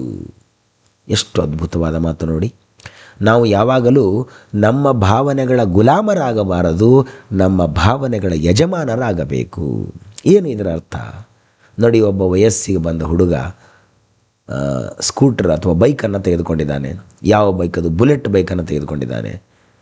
ಅದನ್ನು ಜೋರಾಗಿ ನಡೆಸ್ತಾ ಇದ್ದಾನೆ, ಅದರಿಂದ ಖುಷಿಯನ್ನು ಅನುಭವಿಸ್ತಾ ಇದ್ದಾನೆ. ಅದರಿಂದ ಈತ ಖುಷಿ ಅನುಭವಿಸುವುದು ಒಳ್ಳೆಯದು, ತುಂಬ ಉತ್ತಮ. ಬಟ್ ಸ್ಪೀಡ್ ಹೆಚ್ಚಾದಾಗ, ಕಂಟ್ರೋಲ್ ಇಲ್ಲದೆ ಇದ್ದಾಗ ಇವನಿಂದ ಆ ಸ್ಪೀಡ್, ಆ ಗಾಡಿ ಅಥವಾ ಆ ಬುಲೆಟ್ ಅದು ಖುಷಿಯನ್ನು ಅನುಭವಿಸ್ಲಿಕ್ಕೆ ಶುರು ಮಾಡುತ್ತೆ. ಯಾವುದೇ ಒಂದು ವಸ್ತುವನ್ನು ಖರೀದಿ ಮಾಡಿದಾಗ ಆ ವಸ್ತುವಿನಿಂದ ನಮಗೆ ಖುಷಿ ಸಿಗಬೇಕೆ ಹೊರತಾಗಿ ನಮ್ಮಿಂದ ಆ ವಸ್ತುವಿಗೆ ಖುಷಿ ಸಿಗಲಿಕ್ಕೆ ಶುರು ಆದರೆ ನಾವು ಬದುಕೋದಿಲ್ಲ. ಅದಕ್ಕೆ ನಾವು ನಮ್ಮ ಭಾವನೆಗಳ ಗುಲಾಮರಾಗಬಾರದು, ಭಾವನೆಗಳ ಯಜಮಾನರಾಗಬೇಕು. ಭಾವನೆಗಳನ್ನು ನಿರ್ದೇಶಿಸಬೇಕು, ನಿಯಂತ್ರಿಸಬೇಕು. ಈ ಕಡೆ ಹೋಗು ಅಂದರೆ ಹೋಗಬೇಕು, ಈ ಕಡೆ ಬೇಡ ಅಂದರೆ ಬಿಡಬೇಕು. ಅದು ಭಾವನೆ. ಬೇಡ ಅಂದರೂ ಆ ಕಡೆನೇ ಹೋಗ್ತೀನಿ ಅಂದರೆ ಹೋಗು, ಹಾಳಾಗ್ತೀಯ ಅಷ್ಟೇ. ಯಾವುದು ಒಳ್ಳೆಯದು ಯಾವುದು ಕೆಟ್ಟದ್ದು ಅಂತ ನಿಮ್ಮಲ್ಲೇ ನಿರ್ದೇಶನ ಇದೆ, ಬೇಡವಾಗಿದೆ ಅದು. ಆದರೂ ಕೂಡ ಕಂಟಿನ್ಯೂ ಮಾಡಿದರೆ ನೀವು ಭಾವನೆಗಳ ಗುಲಾಮರು. You are the slaves of your emotions. Okay, become the owner of your own emotions, not the slaves. ಗುಲಾಮರಾಗಬೇಡಿ, ಇಲ್ಲಿ ಭಾವನೆಗಳ ಯಜಮಾನರಾಗಿ ಅನ್ನೋದು ನನ್ನ ಮಾತಿನ ಅರ್ಥ. ಓಕೆ. ಸ್ವಯಂ ನಿಯಂತ್ರಣ, ಆವೇಶಪೂರ್ಣ ನಿರ್ಧಾರ ತಪ್ಪಿಸುವುದು, ವಿಶ್ವಾಸಾರ್ಹತೆ, ನ್ಯಾಯ ಮತ್ತು ಸಮಗ್ರತೆ ಕಾಪಾಡುವುದು, ಹೊಂದಾಣಿಕೆ, ಬದಲಾವಣೆಗೆ ಹೊಂದಿಕೊಳ್ಳುವ ನಮ್ಯತೆ, flexibility to adjust for the change, ಬದಲಾವಣೆಗೆ ಹೊಂದಿಕೊಳ್ಳುವ ನಮ್ಯತೆ ಬೇಕು. ಇಷ್ಟೆಲ್ಲ ಅಂಶಗಳು ಸ್ವಯಂ ನಿಯಂತ್ರಣದಲ್ಲಿ ಬರ್ತವೆ. ಉದಾಹರಣೆ ನೋಡಿ, ತರಗತಿಯಲ್ಲಿ ಒಬ್ಬ ವಿದ್ಯಾರ್ಥಿ ಶಿಕ್ಷಕರಿಗೆ ಅಗೌರವ ಮಾತನಾಡಿದಾಗ ಶಿಕ್ಷಕ ತಕ್ಷಣ ಕೋಪಗೊಳ್ಳದೆ ಶಾಂತವಾಗಿ ನಮ್ಮ ನಡುವೆ ಏನು ಸಮಸ್ಯೆ ಇದೆ ಎಂದು ಬಳಿಕ ಮಾತನಾಡೋಣ, ನಮ್ಮ ನಡುವೆ ಏನೋ ಸಮಸ್ಯೆ ಇದೆ ಎಂದು ಆಮೇಲೆ ಮಾತಾಡೋಣ ಅಂತ ಹೇಳೋದು. ಇದು ಸ್ವಯಂ ನಿಯಂತ್ರಣ. ಅದೇ ಶಿಕ್ಷಕ ಕೋಪದಿಂದ ಬೈದರೆ ಸ್ವಯಂ ನಿಯಂತ್ರಣ ಇಲ್ಲ. ಅವನು ಬೈದ ಇವನು ಬೈದ ಹೊಡೆದಾಡ್ಬಿಡ್ತಾರೆ. ಎಷ್ಟು ಶಿಕ್ಷಕ ವಿದ್ಯಾರ್ಥಿ ಹೊಡೆದಾಡಿದ್ದಾರೆ ಗೊತ್ತಾ? ಯಾಕೆ ಅಂದರೆ ಎಮೋಷ್ನಲ್ ಕೋಶಂಟ್ ಇಂಟೆಲಿಜೆನ್ಸ್ ಇಲ್ಲ, ಸಂವೇಗಾತ್ಮಕ ಬುದ್ಧಿಶಕ್ತಿ ಕಡಿಮೆ, ಸ್ವಯಂ ನಿಯಂತ್ರಣ ಇಲ್ಲ. ಹೀಗೆ ಇವೆಲ್ಲ ಕಾರಣಕ್ಕೆ ಆಗ್ತವೆ. ಸ್ವಯಂ ಪ್ರೇರಣೆ ಕೂಡ ಇದರ ಹಂತ. ಸೆಲ್ಫ್ ಮೋಟಿವೇಶನ್, ಹೊರಗಿನ ಬಹುಮಾನ ಶಿಕ್ಷೆಗಾಗಿ ಅಲ್ಲದೆ ಒಳಗಿನ ಉತ್ಸಾಹ ಮತ್ತು ಆಸಕ್ತಿಯಿಂದ ಗುರಿ ಸಾಧಿಸುವ ಶ್ರಮಿಸುವ ಸಾಮರ್ಥ್ಯ, ತೊಂದರೆ ಬಂದಾಗಲೂ ಪ್ರಯತ್ನ ಬಿಡದಿರುವ ಛಲ, ಇದು ಬೇಕು. ತೊಂದರೆ ಬಂದೇ ಬರುತ್ತೆ. ಜೀವನ ಇರೋದೇ ತೊಂದರೆ ಬರಲಿಕ್ಕೆ. ತೊಂದರೆಗಳನ್ನು ಸುಧಾರಣೆ ಮಾಡಲಿಕ್ಕಿರೋದು ನೀವು.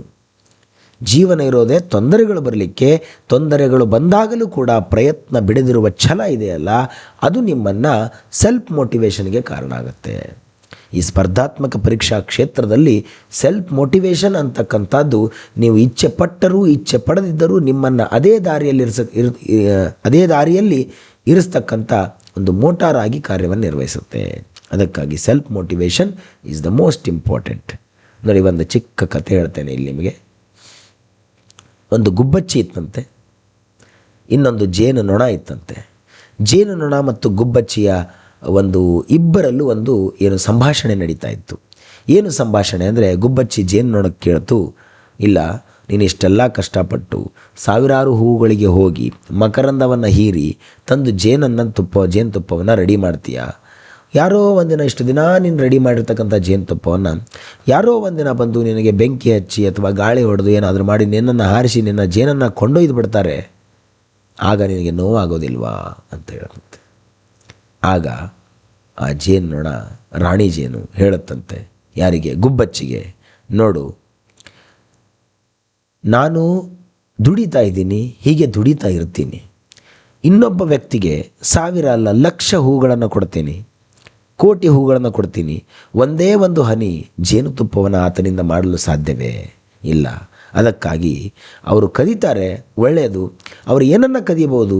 ನಾನು ಮಾಡಿಟ್ಟಿರ್ತಕ್ಕಂಥ ಜೇನುತುಪ್ಪವನ್ನು ಕದಿಬೋದು ಹೊರತಾಗಿ ನಾನು ಜೇನು ಹನಿಯನ್ನು ಮಾಡ್ತಕ್ಕಂಥ, ನಾನು ಜೇನುತುಪ್ಪವನ್ನು ಮಾಡ್ತಕ್ಕಂಥ ವಿಧಾನವನ್ನು, ನನ್ನ ಶ್ರಮವನ್ನು, ನನ್ನ ಒಂದು ಕಲೆಯನ್ನು, ನನ್ನ ಸೃಜನಶೀಲತೆಯನ್ನು ಅವರು ಯಾವುದೇ ಕಾರಣಕ್ಕೂ ಕದೀಲಿಕ್ಕೆ ಸಾಧ್ಯವಿಲ್ಲ ಅಂತ ಆ ಜೇನುನೊಣ ಆ ಕ್ಷಣಕ್ಕೆ ಹೇಳುತ್ತಂತೆ.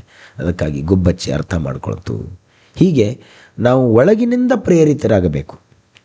ಒಳಗಿನಿಂದ ಮತ್ತು ಹೊರಗಿನಿಂದ ಅಲ್ಲವೇ ಅಲ್ಲ, ಒಳಗಿನಿಂದ ಪ್ರೇರಣೆಗೊಳಗಾದಾಗ ನಮ್ಮನ್ನು ತಡೀಲಿಕ್ಕೆ ಯಾರಿಂದಲೂ ಸಾಧ್ಯವಿಲ್ಲ. ಅದಕ್ಕಾಗಿ ಸ್ವಯಂ ಪ್ರೇರಣೆ, ಸೆಲ್ಫ್ ಮೋಟಿವೇಶನ್, ಯಾವುದೇ ಒಂದು ಕಾರ್ಯ ಮಾಡಬೇಕಂದ್ರೆ self motivation is the most important ಅನ್ನುವ ಅರ್ಥ ಗೊತ್ತಿರಲಿ. ಮುಖ್ಯ ಅಂಶಗಳೇನು? ಸಾಧನೆ ಆಕಾಂಕ್ಷೆ ಇರಬೇಕು, ಶ್ರೇಷ್ಠತೆಗಾಗಿ ಶ್ರಮಿಸುವ ಆಸಕ್ತಿ ಇರಬೇಕು, ಬದ್ಧತೆ ಮತ್ತು ಗುರಿಯ ಕಡೆಗೆ ದೃಢ ನಿಲ್ಲುವಿಕೆ ಇರಬೇಕು. ನೋಡಿ, ಇದೆ ಬದ್ಧತೆ ಮತ್ತು ಗುರಿಯ ಕಡೆಗೆ ದೃಢವಾಗಿ ನಿಲ್ಲೋದು. ನಿರ್ಧಾರ ಎಲ್ಲರೂ ಮಾಡ್ತಾರೆ ಸರ್, ಆ ನಿರ್ಧಾರದ ದಾರಿಯಲ್ಲಿ ನಡೆಯೋರು ಎಲ್ಲರೂ ಇಲ್ಲ. That is most important. ಆಶಾವಾದ ಇರಬೇಕು, ಸೋಲಿನ ನಂತರ ಮುನ್ನಡೆಯುವ ಮನೋಭಾವ ಇರಬೇಕು. ಸೋತಿದ್ದೀರಿ, 2-3 ಬಾರಿ ಫೇಲ್ ಆಗಿದ್ದೀರಿ, ಆಗಿಲ್ಲ, ಸಾಕಷ್ಟು ಪರೀಕ್ಷೆ ಬರೆದಿದ್ದೇನೆ, 2-3 ಪಾಯಿಂಟಲ್ಲಿ ಹೋಗಿದೆ, ಭಾಳ ದೂರದಿಂದ ಹೋಗಿದೆ, ಹೋಗಲಿ. ಸೋಲಿನ ನಂತರವೂ ಮುನ್ನಡೆಯುವ ಮನೋಭಾವ ಯಾರಿಡ್ತಾರೋ ಅವರು ನಿಜವಾಗಲೂ ಗೆಲ್ತಾರೆ. ಅದಕ್ಕಾಗಿ ಗೆಲುವು ಅನ್ನೋದು ಅದು ಸೋಲನ್ನು ಮೆಟ್ಟಿಲಾಗಿ ಮಾಡಿಕೊಂಡಂಥ ವ್ಯಕ್ತಿಗೆ ಸಾಧ್ಯವೇ ಹೊರತಾಗಿ ಸೋಲನ್ನು ಅನುಭವಿಸಿ ನೋವಾಗಿ ಮಾಡಿಕೊಂಡವನಿಗೆ ಸಾಧ್ಯ ಇಲ್ಲ. ಆ ನೋವನ್ನು ಶಕ್ತಿಯಾಗಿ ಪರಿವರ್ತನೆ ಯಾರು ಮಾಡಿಕೊಂಡಿದ್ದಾರೋ ಅವರು ಗೆದ್ದೇ ಗೆಲ್ತಾರೆ. ಅದಕ್ಕೆ ನಮ್ಮಲ್ಲಿ ಗೀತೆ ಇದೆ, ಒಂದು ಹಾಡಿದೆ ಗೊತ್ತಾ?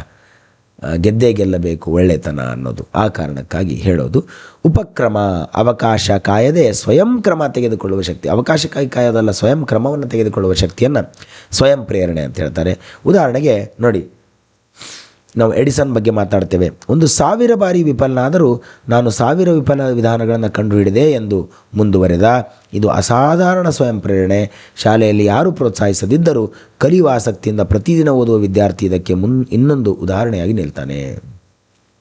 1,000 ಬಾರಿ ಪ್ರಯತ್ನ ಮಾಡಿದಾಗಿಯೂ ಕೂಡ ಎಡಿಸನ್ಗೆ ಬಲ್ಬ್ನಲ್ಲಿ ಟಂಗಸ್ಟನ್ ಹಾಕಬೇಕಂತ ಗೊತ್ತಾಗಲಿಲ್ಲ.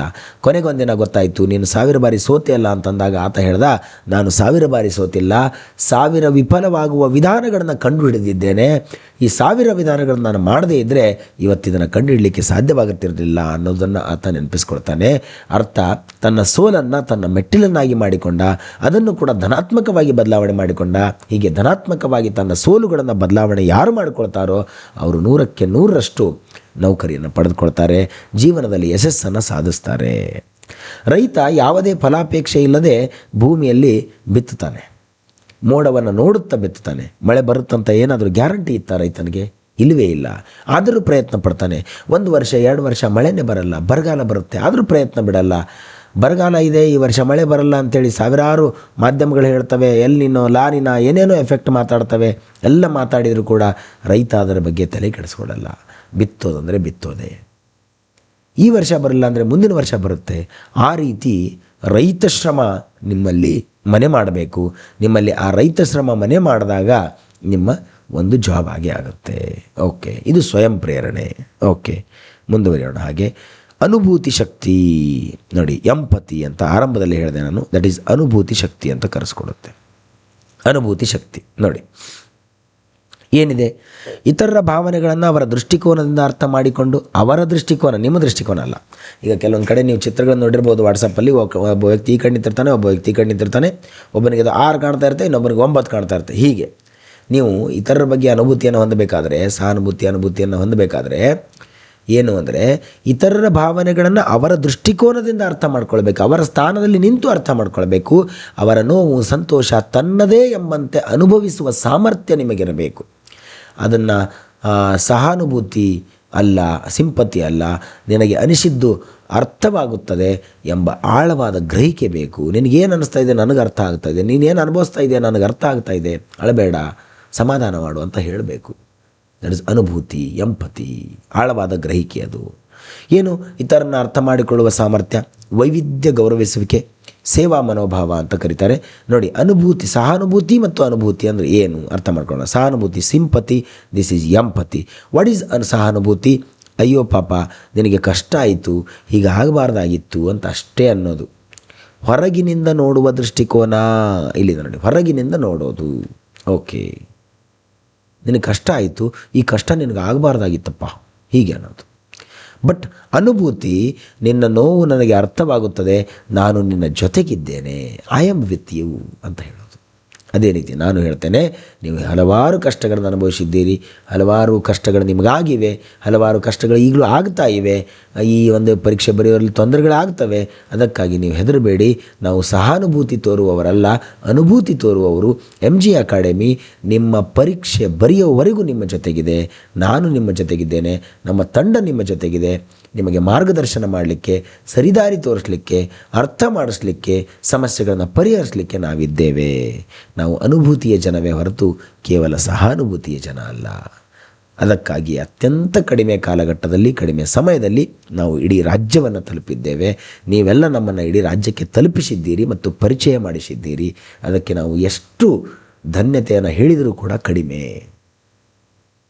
ಅದಕ್ಕೆ ನಾವೇನು ಹೇಳ್ತೇವೆ, ನಿನ್ನ ನೋವು ನನಗೆ ಅರ್ಥವಾಗ್ತಾ ಇದೆ, ನಾವು ನಿಮ್ಮ ಜೊತೆಗಿದ್ದೇವೆ, ನಾನು ನಿನ್ನ ಜೊತೆ ಇದ್ದೇನೆ. ಇದು ಏನಂದರೆ ಒಳಗೆ ಪ್ರವೇಶ ಮಾಡಿ ಅನುಭವಿಸುವುದು. ಸ್ವತಃ ಪರೀಕ್ಷೆ ಬರೆದಿದ್ದೇವೆ ಸ್ವಾಮಿ, ಪರೀಕ್ಷೆ ಬರೆದಿದ್ದೇವೆ, ಪಾಸ್ ಆಗಿದ್ದೇವೆ. ಪಾಸ್ ಆಗದೇ ಇರುವ ಕಥೆಗಳು ಭಾಳ ಇದ್ದಾವೆ.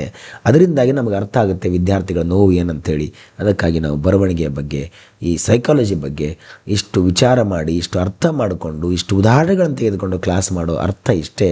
ನಾವು ಸಹಾನುಭೂತಿ ಅಲ್ಲ, ನಾವು ಸಿಂಪತಿ ತೋರ್ತಾ ಇಲ್ಲ, ನಾವು ಎಂಪತಿ ತೋರಿಸ್ತಾ ಇದ್ದೇವೆ. ಇದನ್ನು ನೀವೇ ಹೇಳ್ತೀರಾ, ನಾನು ಹೇಳೋದಂತೂ ಬೇಡವೇ ಬೇಡ. ಅದಕ್ಕಾಗಿ ನಾವು ಹೇಳೋದು, ನಿಮ್ಮ ಹಂಬಲಕ್ಕೆ ನಮ್ಮ ಬೆಂಬಲ. ಇದು ನಮ್ಮ EQ, ಇದು ನಮ್ಮ ಸಂವೇಗಾತ್ಮಕ ಬುದ್ಧಿಶಕ್ತಿ. MG ಫ್ರೆಂಡ್ಸ್ ಅಕಾಡೆಮಿ ಅಂದರೆ ನಿಮ್ಮ ಹಂಬಲಕ್ಕೆ ನಮ್ಮ ಬೆಂಬಲ ಇದೆ. ಅರ್ಥ ಮಾಡ್ಕೊಳ್ಳಿ. This is tag line of our academy. Okay, ಆ ವಾಕ್ಯವೇ ನಿಮಗೆ ತೋರಿಸುತ್ತೆ ನಾವು ಎಷ್ಟು ಎಂಪತಿಯನ್ನು ನಿಮ್ಮ ಬಗ್ಗೆ ಹೊಂದಿದ್ದೇವೆ, ಎಷ್ಟು ಅನುಭೂತಿಯನ್ನು ಪಡೆದಿದ್ದೇವೆ ಅನ್ನೋದು. ಓಕೆ, ಸಹಾನುಭೂತಿ ಕರುಣೆ ತೋರಿಸ್ತದೆ, ಅನುಭೂತಿ ಹೃದಯದಿಂದ ಹೃದಯಕ್ಕೆ ಜೊತೆಯಾಗಿ ಇರ್ತದೆ, ಜೊತೆಯಾಗಿ ನಿಲ್ತದೆ ಅನ್ನೋದು ಅರ್ಥ ಮಾಡ್ಕೊಳ್ಬೇಕು. ದಿಸ್ ಈಸ್ ಅನುಭೂತಿ ಶಕ್ತಿ, ಎಂಪತಿ. ಓಕೆ, ಉದಾಹರಣೆ ನೋಡಿ. ತನ್ನ ತರಗತಿಯ ಮಗು ಶಾಲೆಯಲ್ಲಿ ಸಂಕೋಚದಿಂದ ಇದ್ದರೆ ಶಿಕ್ಷಕ ಹೊಸ ಮಗುವಿಗೆ ಎಷ್ಟು ಕಷ್ಟ ಆಗಿರಬಹುದು ಎಂದು ಆ ಮಗುವಿನ ಮನಸ್ಥಿತಿ ಅನುಭವಿಸಿ ಬಳಿ ಹೋಗಿ ಸ್ನೇಹದಿಂದ ಮಾತನಾಡಿ ಧೈರ್ಯ ಕೊಡುವ ಶಿಕ್ಷಕನ ಹೆಚ್ಚಿನ ಅನುಭೂತಿ ಹೊಂದಿರ್ತಾನೆ. ಯಾವುದೋ ಮಗು ಬಂದುಬಿಡ್ತು, ಆತನಿಗೆ ಒಂದೇ ದಿನಕ್ಕೆ ಬಂದಾಗ 2 ದಿನಕ್ಕೆ ಬಂದಾಗ ಏನೋ ಒಂದು ಘಟನೆ ಆಯಿತು, ಜಗಳ ಆಯಿತು, ಆ ಮಗುವಿನ ಪಕ್ಕದಲ್ಲಿ ಹೋಗಿ ಆತನ ಬೆನ್ನನ್ನು ಸವರಿ ಮಗು ಹೆದರಬೇಡ, ನಾವಿದ್ದೇವೆ, ತಲೆ ಕೆಡಿಸ್ಕೊಳ್ಬೇಡ, ಏನಾಗಲ್ಲ, ಇಲ್ಲೆಲ್ಲ ಕಲಿತೀಯ, ಜಾಣ ಆಗ್ತೀಯ ಅನ್ನುವ ಮಾತುಗಳನ್ನು ಹೇಳ್ತೀರಲ್ಲ, ದಟ್ ಈಸ್ ಅನುಭೂತಿ ಶಕ್ತಿ. ಇನ್ನು ಸಾಮಾಜಿಕ ಕೌಶಲ್ಯಗಳು, ಸೋಷಿಯಲ್ ಸ್ಕಿಲ್ಸ್. 5ನೇದು ಅರ್ಥ, ಇತರರೊಂದಿಗೆ ಪರಿಣಾಮಕಾರಿ ಸಂಬಂಧ ಬೆಳೆಸಿ ಸಹಕಾರ ನಿರ್ಮಿಸಿ ಗುಂಪನ್ನು ಮುನ್ನಡೆಸುವ, ಸಮಸ್ಯೆ ಬಗೆಹರಿಸುವ ಸಾಮರ್ಥ್ಯ. ಇದು EQನ ಅಂತಿಮ ಮತ್ತು ಅತ್ಯಂತ ಪ್ರಾಯೋಗಿಕ ಅಂಶ. ಸಂವೇಗಾತ್ಮಕ ಬುದ್ಧಿಶಕ್ತಿಯ ಅಂತಿಮ ಮತ್ತು ಅತ್ಯಂತ ಪ್ರಾಯೋಗಿಕ ಅಂಶ ಅಂತ ಇದನ್ನು ಕರಿತೇವೆ ನಾವು. ಓಕೆ, ಇಲ್ಲಿ ಸಾಮಾಜಿಕ ಕೌಶಲ್ಯಗಳಲ್ಲಿ ಏನು ಮುಖ್ಯ ಅಂಶ ಅಂದರೆ ಸ್ಪಷ್ಟ ಸಂವಹನವಿರಬೇಕು, ಭಾವನೆ ಮತ್ತು ವಿಚಾರ ಸ್ಪಷ್ಟವಾಗಿ ತಿಳಿಯುವ ಸಾಮರ್ಥ್ಯ, ಸಂಘರ್ಷ ನಿರ್ವಹಣೆ, ಭಿನ್ನಾಭಿಪ್ರಾಯ ಬಗೆಹರಿಸುವ ಕೌಶಲ್ಯ, ನಾಯಕತ್ವ, ಗುಂಪನ್ನು ಪ್ರೇರೇಪಿಸಿ ಮುನ್ನಡೆಸುವ ಶಕ್ತಿ, ಸಹಕಾರ, ತಂಡದಲ್ಲಿ ಒಟ್ಟಾಗಿ ಕೆಲಸ ಮಾಡುವ ಸಾಮರ್ಥ್ಯ. ಉದಾಹರಣೆ, ಒಂದು ತಂಡದಲ್ಲಿ ಇಬ್ಬರ ನಡುವೆ ಜಗಳ ಆದಾಗ ಒಬ್ಬ ವ್ಯಕ್ತಿ ಇಬ್ಬರ ಮಾತು ಕೇಳಿ ಯಾರ ಪಕ್ಷ ತೆಗೆದುಕೊಳ್ಳದೆ ಇಬ್ಬರ ದೃಷ್ಟಿಕೋನ ಮಂಡಿಸಿ ಪಡಿಸುವ ಸಾಮರ್ಥ್ಯ. ಇದು ಉನ್ನತ ಸಾಮಾಜಿಕ ಕೌಶಲ್ಯ. ಯಾವುದಾದ್ರೂ ಒಂದು ಜಗಳ ಆದರೆ ನಮಗೆ ಹೇಳ್ತಾರೆ ಜನ ಅಂದರೆ ನೀವು ಉನ್ನತವಾದ ಸಾಮಾಜಿಕ ಕೌಶಲ್ಯ ಹೊಂದಿದ್ದೀರಿ. ಯಾರೋ ಇಬ್ಬರು ಫ್ರೆಂಡ್ಸ್ ಜಗಳ ಮಾಡಿದ್ದಾರೆ, ಅವನು ಹೇಳ್ದ ಇವನು ಹೇಳ್ದ ಅಂದರೆ ಇಬ್ಬರಿಗೂ ಮಾತನಾಡಿ ಇಬ್ಬರಿಗೂ ಸರಿದಾರಿಯನ್ನು ಹೇಳುವಂಥ ಸಾಮರ್ಥ್ಯ ನಿಮಗಿದೆ ಅಂದರೆ you are the emotional intelligent person. ಸಂವೇಗಾತ್ಮಕ ಬುದ್ಧಿಶಕ್ತಿಯನ್ನು ಹೊಂದಿದ್ದೀರಿ, ಸಾಮಾಜಿಕ ಕೌಶಲ್ಯ ನಿಮ್ಮಲ್ಲಿದೆ, ಅವರ ದೃಷ್ಟಿಕೋನ ಇವರ ದೃಷ್ಟಿಕೋನ ಅರ್ಥ ಮಾಡಿ ಇಬ್ಬರಿಗೂ ಸಮಾಧಾನ ಪಡಿಸುವ ಸಾಮರ್ಥ್ಯ ನಿಮಗಿದೆ. ಇನ್ನು ನಮ್ಮ ಹಳ್ಳಿಗಳಲ್ಲಿ ಮೊದಲೆಲ್ಲ ನ್ಯಾಯ ಹೇಳುವವರು ಅಂತಿದ್ರು ಗೊತ್ತಾ, ನ್ಯಾಯ ಹೇಳುವವರು ಅವೆಲ್ಲ ಹೋಗಿ ಈಗ ಕೋರ್ಟಿಗೆ ಹೋಗಿಬಿಡ್ತಾರೆ, ಸ್ಟೇಷನ್ಗೆ ಹೋಗಿಬಿಡ್ತಾರೆ. ಆ ನ್ಯಾಯ ಹೇಳುವವರೆಲ್ಲ ಅತ್ಯಂತ ಉನ್ನತ ಮಟ್ಟದ ಸಾಮಾಜಿಕ ಕೌಶಲ್ಯದ ಸಂವೇಗಾತ್ಮಕ ಬುದ್ಧಿಶಕ್ತಿಯನ್ನು ಹೊಂದಿರತಕ್ಕಂಥ ಜನ ಅನ್ನೋದನ್ನು ನಾವು ಅರ್ಥ ಮಾಡ್ಕೊಳ್ಬೇಕು. ಓಕೆ, ಎಸ್, ಭಾವನಾತ್ಮಕ ಬುದ್ಧಿಶಕ್ತಿಯ ಸಂಕ್ಷಿಪ್ತ ಸಾರಾಂಶವನ್ನು ನೋಡಿಬಿಡೋಣ. ಓಕೆ, ಏನಿದೆ? ಸ್ವಯಂ ಅರಿವನ್ನು ಹೊಂದೋದು. ಈಗ ನನಗೆ ಏನು ಅನಿಸುತ್ತಿದೆ, ತನ್ನ ಭಾವನೆಯನ್ನು ಗ್ರಹಿಸುವುದು, ಇದು ಸ್ವಯಂ ಅರಿವು. ಸ್ವಯಂ ನಿಯಂತ್ರಣ, ನಾನು ಭಾವನೆ ನಿಯಂತ್ರಿಸಬಲ್ಲೆನೆ, ಭಾವನಾ ನಿರ್ವಹಣೆ. ಸ್ವಯಂ ಪ್ರೇರಣೆ, ನೋಡಿ ನಾನು ಗುರಿ ಸಾಧಿಸುವ ಛಲ ಇದೆಯೇ ನನಗೆ, ಒಳಗಿನ ಪ್ರೇರಣೆ. ಓಕೆ, ಅನುಭೂತಿ, ಅವರ ಮನಸ್ಥಿತಿ ನನಗೆ ಅರ್ಥವಾಗುತ್ತಿದೆಯೇ, ಇತರರ ಭಾವನೆ ಅರಿಯುವಿಕೆ. ಸಾಮಾಜಿಕ ಕೌಶಲ್ಯ, ನಾನು ಇತರರೊಂದಿಗೆ ಚೆನ್ನಾಗಿ ಬರೆಯಬಲ್ಲನೆ, ಸಂಬಂಧ ನಿರ್ವಹಣೆ. ತೀರ್ಮಾನ ಕೊನೆಗೆ ಏನಂದರೆ IQ ಜ್ಞಾನ ನೀಡ್ತದೆ. ಓಕೆ, ಜ್ಞಾನ ನೀಡ್ತದೆ. EQ ಜ್ಞಾನವನ್ನು ಸರಿಯಾಗಿ ಬಳಸಲು ಕಲಿಸ್ತದೆ. ಜೀವನದ ಯಶಸ್ಸಿಗೆ IQಗಿಂತ EQ ಹೆಚ್ಚು ಮಹತ್ವದ ಪಾತ್ರ ವಹಿಸ್ತದೆ ಎಂದು ಡ್ಯಾನಿಯಲ್ ಗೋಲ್ಮನ್ ಈ ಒಂದು ವಿಚಾರಗಳಲ್ಲಿ ಸಾಬೀತುಪಡಿಸಿದ್ದಾರೆ. He has proved, Daniel Goleman has proved EQ is far better than IQ ಅಂಥೇಳಿ. ಅದಕ್ಕೆ ನಾವು ಅರ್ಥ ಮಾಡ್ಕೊಳ್ಬೇಕು. ಇತರರ ಸಂವೇಗಗಳನ್ನು ಅರ್ಥೈಸಿಕೊಂಡು ನಮ್ಮ ಸಂವೇಗಗಳನ್ನು ನಿಯಂತ್ರಿಸಿಕೊಂಡು ಪರೀಕ್ಷಾರ್ಥಿಯಾಗಿ ಪರೀಕ್ಷೆ ಇಡುವವನ, ಪರೀಕ್ಷೆಯಲ್ಲಿ ಪ್ರಶ್ನೆ ಕೇಳುವವನ ಸಂವೇಗಗಳನ್ನು ಅರಿಯುವ ಪ್ರಯತ್ನ ನಾವು ಈ ತರಗತಿಗಳಿಂದ ಮಾಡೋಣ. ಅವುಗಳನ್ನು ಅರಿತು ಪ್ರತಿ ಪ್ರಶ್ನೆಯೂ ಕೂಡ ಒಂದು ಸಂವೇಗವನ್ನು ಒಳಗೊಂಡಿರುತ್ತೆ. ಆ ಸಂವೇಗವನ್ನು ಅರ್ಥ ಮಾಡಿಕೊಂಡು ಅದಕ್ಕೆ ಸಂಬಂಧಪಟ್ಟ ಈಕ್ವಲ್ ಸಂವೇಗಕ್ಕೆ ನಾವು ಬಂದಾಗ ನಮ್ಮ ಉತ್ತರ ಸರಿಯಾಗುತ್ತೆ ಹೊರತಾಗಿ ಸಂವೇಗಗಳಲ್ಲಿ ಬದಲಾವಣೆ ಆದಾಗ, ಸಂವೇಗಗಳಲ್ಲಿ ವ್ಯತ್ಯಾಸ ಆದಾಗ ಮಾರ್ಕ್ಸ್ಗಳು ನಮಗೆ ಕಡಿಮೆ ಬರ್ತವೆ. ಅದಕ್ಕಾಗಿ ನಮ್ಮ ಅಕಾಡೆಮಿಯ ಎಲ್ಲ ಕೋರ್ಸ್ಗಳು ಅದೇ ರೀತಿ ಇದ್ದಾವೆ. ಅದಕ್ಕಾಗಿ ನೀವೆಲ್ಲರೂ ಈಗಾಗಲೇ ನಮ್ಮ ಅಕಾಡೆಮಿಯ ಆರಂಭಿಕ ವಿದ್ಯಾರ್ಥಿಗಳಾಗಿದ್ದೀರಿ. ನಿಮಗೆಲ್ಲರಿಗೂ ಮಗದೊಮ್ಮೆ ಧನ್ಯವಾದಗಳನ್ನು ಹೇಳ್ತಾ ಇವತ್ತಿನ ಈ ತರಗತಿಯನ್ನು ಸಂವೇಗಾತ್ಮಕವಾಗಿ ಮುಗಿಸ್ತೇನೆ. ಎಲ್ಲರಿಗೂ ನಮಸ್ಕಾರ. ಮತ್ತೆ ಭೇಟಿಯಾಗೋಣ ಮುಂದಿನ ತರಗತಿಯಲ್ಲಿ. ಅಲ್ಲಿಯವರೆಗೂ ನಿಮ್ಮ ಪ್ರೀತಿಯ MG ಫ್ರೆಂಡ್ಸ್ ಅಕಾಡೆಮಿ, ನಿಮ್ಮ ಹಂಬಲಕ್ಕೆ ನಮ್ಮ ಬೆಂಬಲ. ನಮಸ್ತೆ.